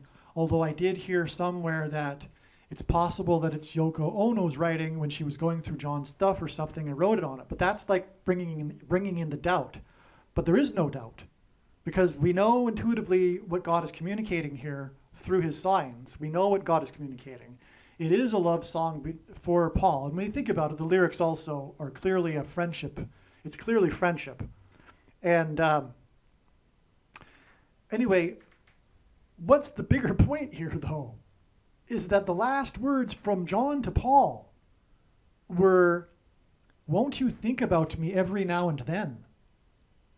All right? And as I'll explain, there's more to this, as I'll explain. So rather than repeat it twice, I'm going to come back to this, okay? So anyway, we have this big prophetic sign, which is this last Beatles song named Now and Then.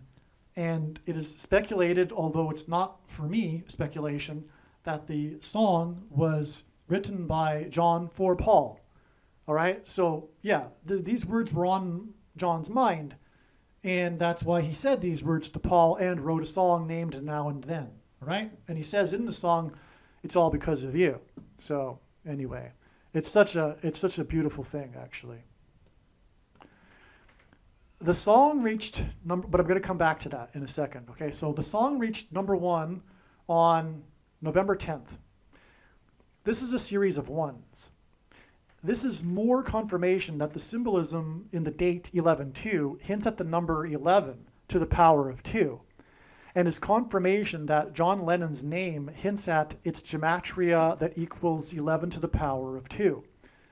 It is confirmation that the purpose of this is for hinting at the number 11, John Winthrop's 11-ship flotilla, and God's promises of blessings and curses. The name John in John Lennon hints at John in John Winthrop, right? That's something that wasn't mentioned earlier. As I was saying, the release of the song connects to the predicted crash of Harris on the date 11/28, which hints at John Winthrop and his speech derived from Deuteronomy 28 and the 11 ships. Well, we also have confirmation from the actual name of John, because it's 11 to the power of 2, and we've confirmed that that's prophetically relevant through the other ways. And furthermore, his name is John. John Lennon hints at John Winthrop. That's amazing. People around John before he died say that John knew he was going to die shortly before he died. He had a premonition. And the last words he said to Paul before he died were, "Won't you think of me now and then?" So that's more confirmation that Paul or John, had this in mind with this song. He knew he was going to die. He had a premonition, and the people around him say that this was clear. Actually, I find it hard to believe that John was randomly writing a love song that was not personal in some way.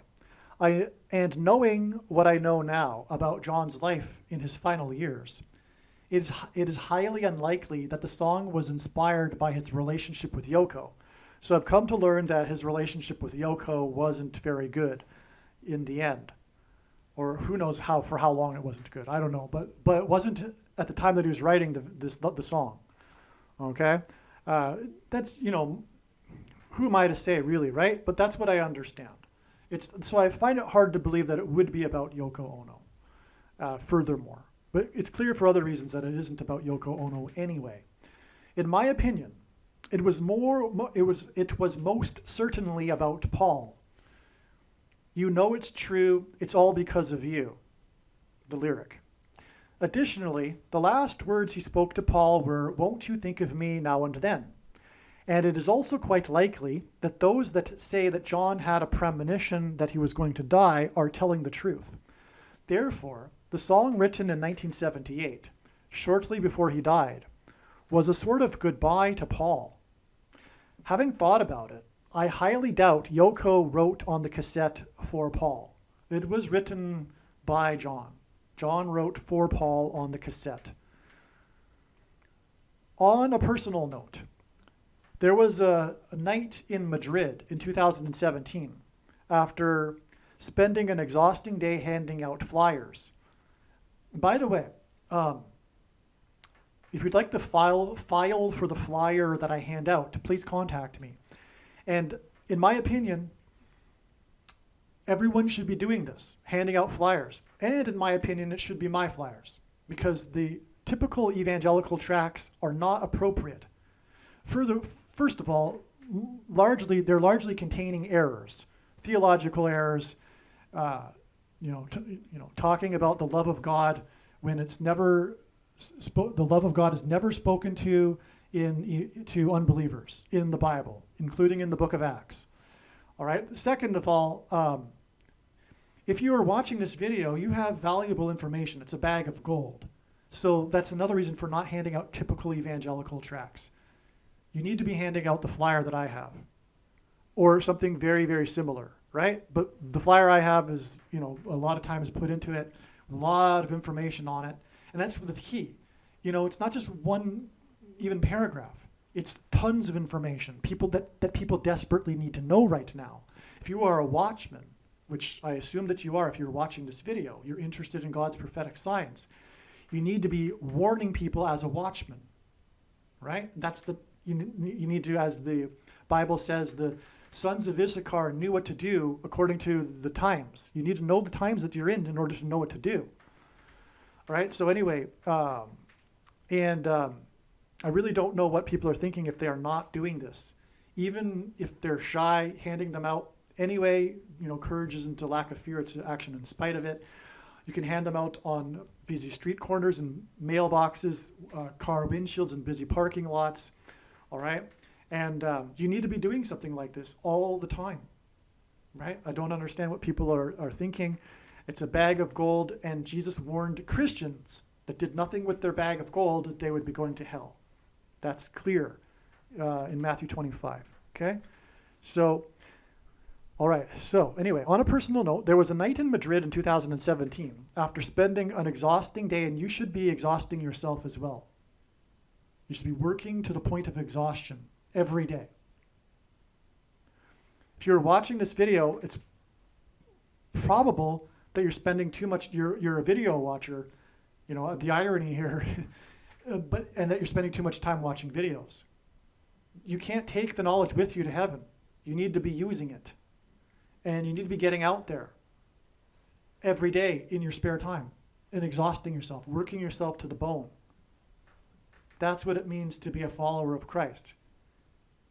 Your sole purpose for being alive right now is to help others, right? After spending an exhausting day handing out flyers, I had to go to a jazz club and collect the keys to the Airbnb room from a musician playing on stage. The Airbnb place was a sort of artist's studio. I slept on some sort of inflatable mattress that seemed to be in a musician's room. But sitting alone in what would be considered a common living room of the warehouse apartment, I found myself staring at a poster of John Lennon or the Beatles and contemplating the life of John. My thoughts were how John was now dead, and that his fame and fortune did not matter in the end. He had a great life, so I assumed at the time, but he lost out on the opportunity to serve God. Even though my night with accommodations had been a serious struggle, I felt blessed with that opportunity, and I was contemplating something to the effect that there is no reason to be envious of John in any way. I felt the glow of the Holy Spirit. This was just thinking to myself, it wasn't really about John. The Beatles song was produced using AI. Harris was in the UK for an AI summit on the same day the song was released. It reached number one after 60 years and 6 months since their first number one hit. Their last number one song was 54 years ago, which broke the prior record of 44 years. It reached number one on November 10th, 2023. 7 days later, Samuel Harris Altman was fired as CEO of OpenAI on November 17th. In turn, which hints at that 1,117 that I mentioned earlier, by the way, In turn, 1117 is 11 days to the predicted date of Harris's crash in St. Louis. This 7 days and then 11 days hints at Genesis 7:11, and also the eclipse that peaked over St. Louis at 1:17 p.m. The Beatles founded the Apple Music Company. Their first and last hits are 60 years and 6 months apart.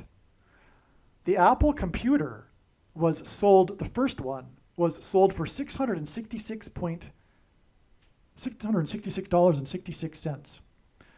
An apple is the symbol for the forbidden fruit and the serpent in the Garden of Eden that tempted Eve.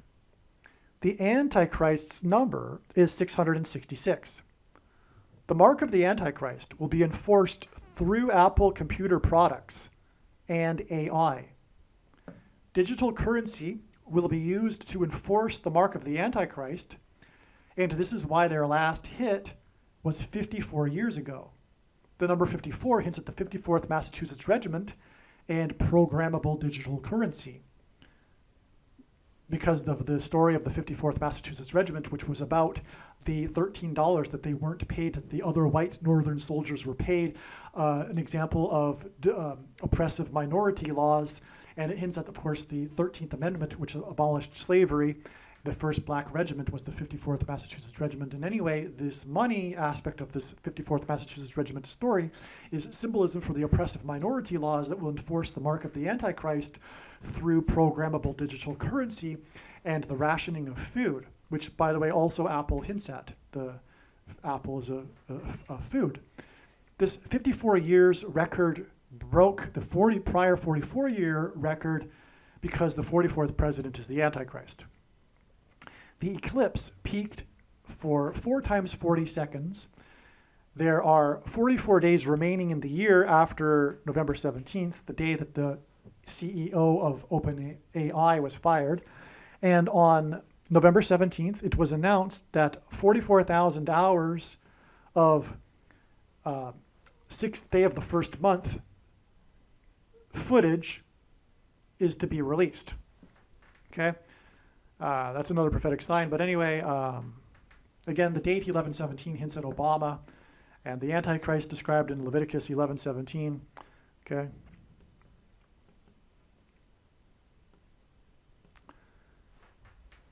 Okay, the Beatles' famous last ever concert was in Candlestick Park in San Francisco.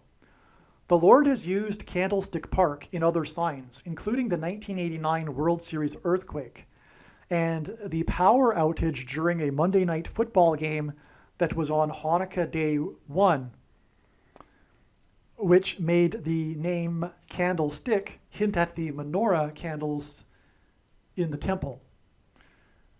The last ever concert that ended that particular concert tour began at 9:27 p.m. The Lord uses the time 9:27 in his signs to hint at the end of time and the passage in Daniel 9:27, the end of the age. It's the last verse. This is the most central prophecy in the Bible, and the last verse of it is about the end times.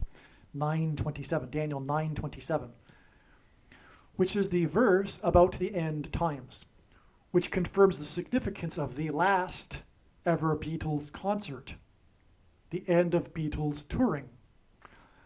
A famous documentary made by Ron Howard about the Beatles' touring years is titled 8 Days a Week, which hints at the 8 days of the Festival of Hanukkah. Okay, hence the connection to Candlestick Park. The last ever concert on August 29th, 1966 was 6 + 6 + 6 days after John Lennon's infamous press conference in Chicago, the home city of Barack Obama, on August 11th, 1966. And 6 + 6 + 6 days hints at 666, the number of the Antichrist.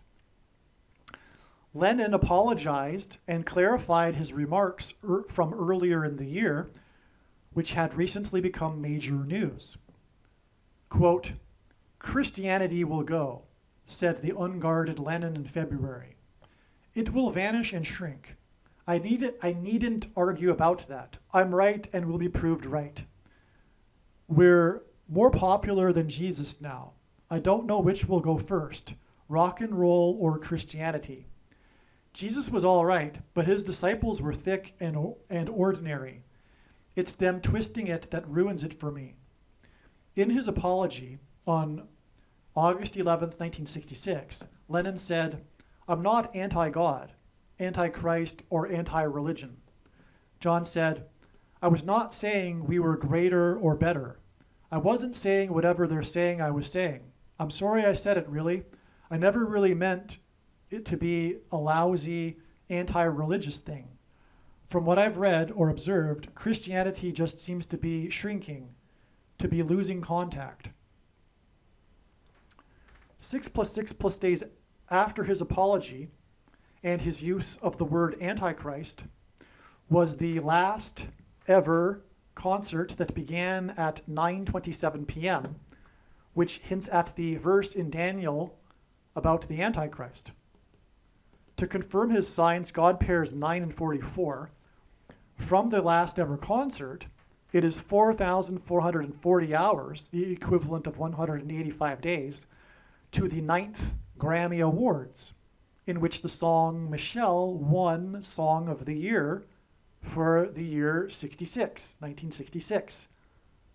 And again, that was exactly 680 months to the release of the last Beatles song, which reached number 1 60 years and 6 months after their first number 1 song.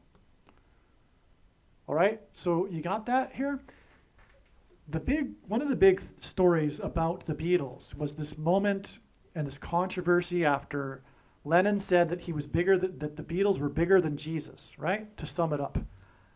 And he apologized for that 6 + 6 days before the last concert. And he mentioned the word Antichrist in his apology. And the number of the Antichrist is 666. And then from the apology, it is 4,440 hours, which hints at the 44th president, to the 9th Grammys. And God pairs 9 and 44 to confirm the signs and connections. And the 44th president will become the president again through Michelle, and Michelle won the Song of the Year at the Grammys. And as I explained earlier, that connects with the number 68, which is a hint at the word stone, to the release of the Beatles song in conjunction with the release of the Stones, the Rolling Stones album, as I explained earlier. So this is all amazing here.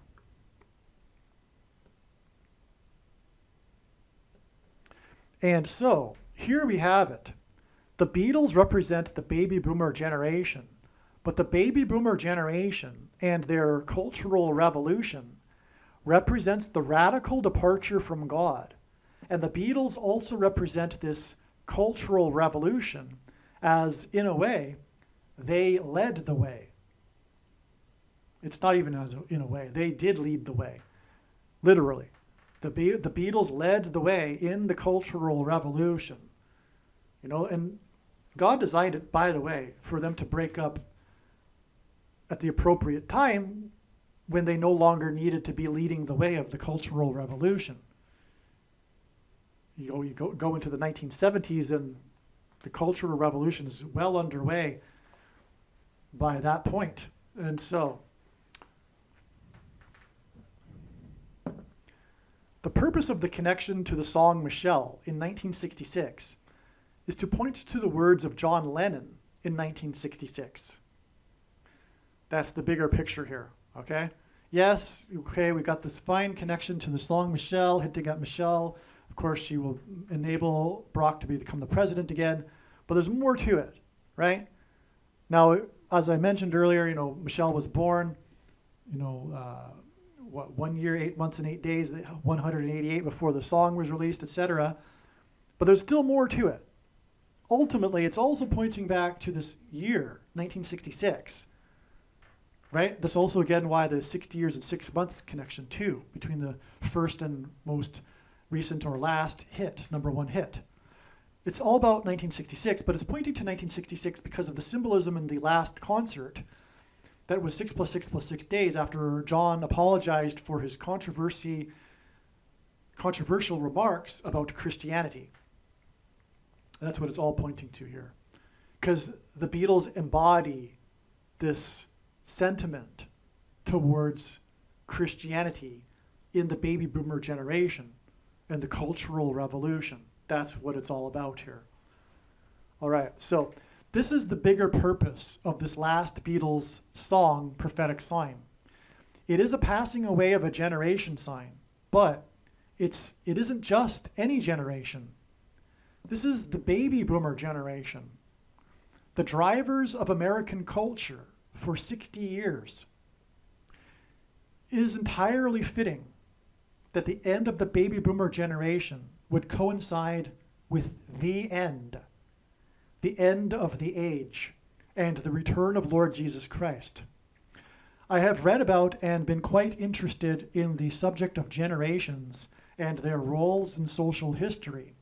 In my opinion, it is obvious that it is impossible for the Lord to return after the baby boomer generation has passed away. The baby boomer generation is not going to be absent for the end times. This is an intuitive fact for me. Paul McCartney is 81 now. The leading edge of the baby boomer generation is now past the average life expectancy age. The time for the Lord to return and the end of the age is now. All right, so as I wrote here, there's more to the story of Now and Then and the John and Paul connection. It's in the second half of this video. It's clearly supernatural. So there's too much to type out to my friends here, so I'm just going to give it a shot explaining it, okay? So as I mentioned earlier in the video, I said I would come back to this theme of John writing the song for Paul and John's last words, okay, to Paul. By the way, those last words to Paul were in the hallway of the Dakota building in Manhattan. And John was shot in the Dakota building of in the hallway of the Dakota building in Manhattan, okay? But anyway, his last words to Paul were, "Won't you think of me now and then?" And the song, as we know, was titled Now and Then, that John wrote shortly before he died. And clearly it's a song that's about friendship. It's clearly about Paul. And there's even speculation, which I think is true, that the words for Paul on the original copy are actually John's handwriting. All right, but shortly after, from what I understand, from what I recall, maybe like a year after John died, Paul McCartney had gotten together with his childhood idol, Carl Perkins, a famous singer from before the time of the Beatles. And Carl, I guess it would have been the 50s. I think Carl Perkins would have been a rock and roll artist in the 1950s. But Carl Perkins, in the presence, I think in Paul McCartney's home, from what I recall, sang a song that he wrote for Paul. And the song ends. How does the song end? The song ends with the words "now and then." But I'm not sure if it says, "Won't you think of me now and then?" But I think it is. I think it does say something to that effect. But the final words of the song are "now and then," and it's about thinking of their Carl Perkins and Paul McCartney's friendship. And apparently, McCartney broke into tears because Carl Perkins sang the song for him. He hadn't heard it before. Paul hadn't heard the song before. He sang it for him in his home, and Paul McCartney broke into tears and had to step outside. And then Linda McCartney explained to Carl Perkins what had happened, because those were the last words, and Carl didn't know that. Those were the last words of John to Paul. And that can't be a coincidence. But not only that, we have in a video, and you can see it in the video that I've linked to in this email, but there's a moment where Carl Perkins is in his home studio telling the film crew about the story about the song that he sang for Paul and the sentimental meaning it had for Paul and everything. And right at that moment on the intercom, his wife or someone buzzes Carl Perkins and tells him that Paul McCartney had just called. And the film crew and Carl Perkins is shocked, and the film crew are like laughing, as in, but it's like a shock kind of laugh. Like, like we can't believe what's just happened here. Because he was just talking about Paul. And then Paul called him. And it's not like they call every day, because Carl Perkins asked his wife or whoever, did you get his number? Because, Paul just, the message was Paul just called. Well, did you get his number? So anyway, it's not like they're calling every day, every hour or something. And then Carl Perkins said to the film crew right after that, so if you don't think that this man has some kind of connection to the spirit world, so that was Carl Perkins' words. And so there you have it. There's more confirmation of the supernatural confirmation from God that this song is there's something supernatural here. These were the last words of John to Paul. The song's named Now and Then. Won't you think of me now and then? And they were given in the hallway where John was shot. And now you have the story of the Carl Perkins connection as well here. What can we say? This is clearly a song about the passage of time, and God has done some amazing things here regarding this. Lennon said his last words to Paul, won't you think of me every now and then? In the hallway of the Dakota building. Lennon was shot in the hallway of the Dakota building. The first recording of the Beatles was on August 22nd, 1962, when Granada Television documented the up-and-coming Liverpool band. That was the first time they were ever recorded. All right? August 22nd, 1962. The last time the Beatles met together to record was August 20th, that's a typo, 1969.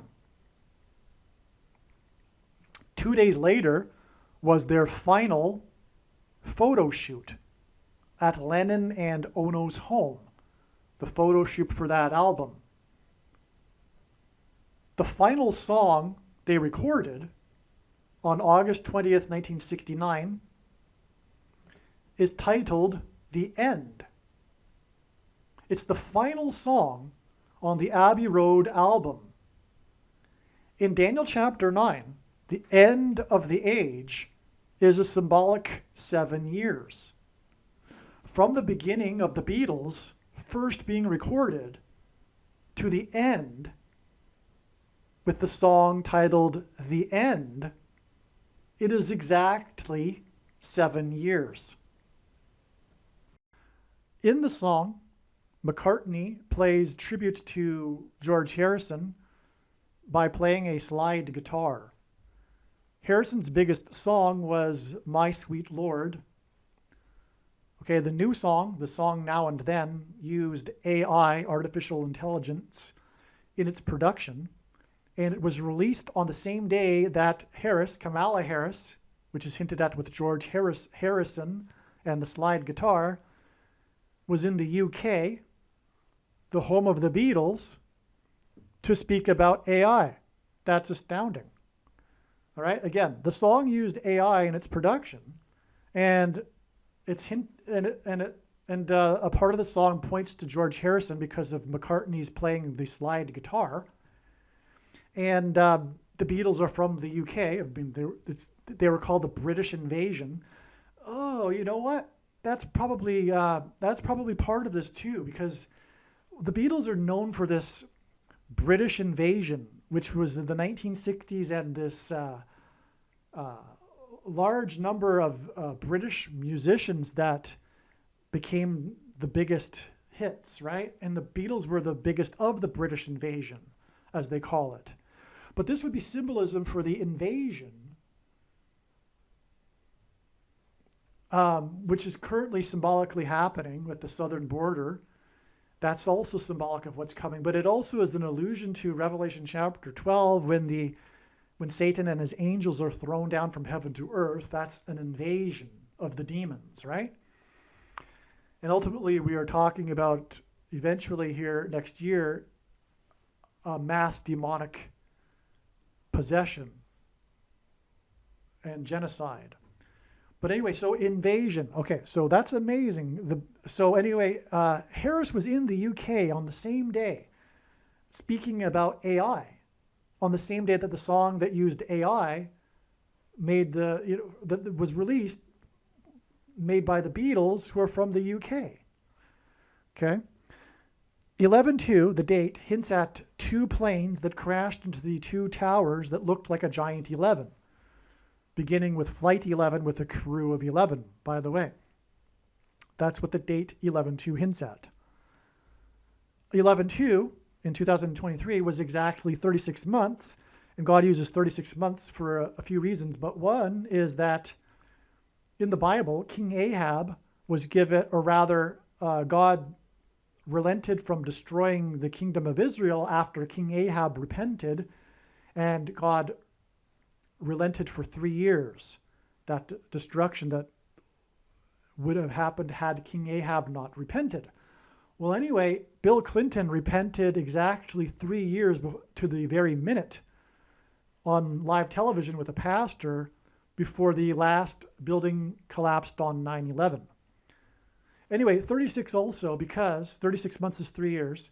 And also 36 hints at or symbolizes 666, the number of the Antichrist in Bible prophecy. Because 36 is 6 times 6, but also 2 times 18, which is 6 plus 6 plus 6.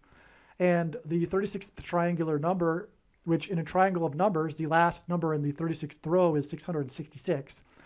And 1 plus 2 plus 3 plus 4, all the way up to 36 equals 666. And so this 11/2 date on which the song was released, and this date that hints at 9/11, was released exactly 36 months after the death of the clock tower lady in From Back to the Future, whose last acting role was playing Mrs. Harrison, as in Kamala Harris, in a TV show. The clock tower lady's death was exactly 999 weeks after the towers on 9/11. All right. The most important number in God's signs is the number 9, is from the Bible. It symbolizes God's judgment. Believe me, I know far better than you how the prediction made in this video was derived. And more importantly, I know far better than you why the righteous Christian God of the Bible has given me a voice through this prediction. If you are a quote-unquote Christian or Muslim, this prediction was not learned through a demon. Be warned that blaspheming the Holy Spirit is the unforgivable sin. If you are a New Ager or New Spirituality person, this prediction was not learned through somehow tapping into the supposed universal collective consciousness. If you are a conspiracy theorist, this prediction was not learned through figuring out a supposed code that the Illuminati and Satanists are using. This prediction was learned through the Bible and through watching carefully the Lord's prophetic signs, which Jesus commanded all Christians to do. Besides proving that Jesus Christ is the Lord, the reason why God has given me a voice through this prediction is to prove that the controversial things that I am saying in the videos on this channel are the truth. Therefore, a wise person will want to watch all of the videos on this channel.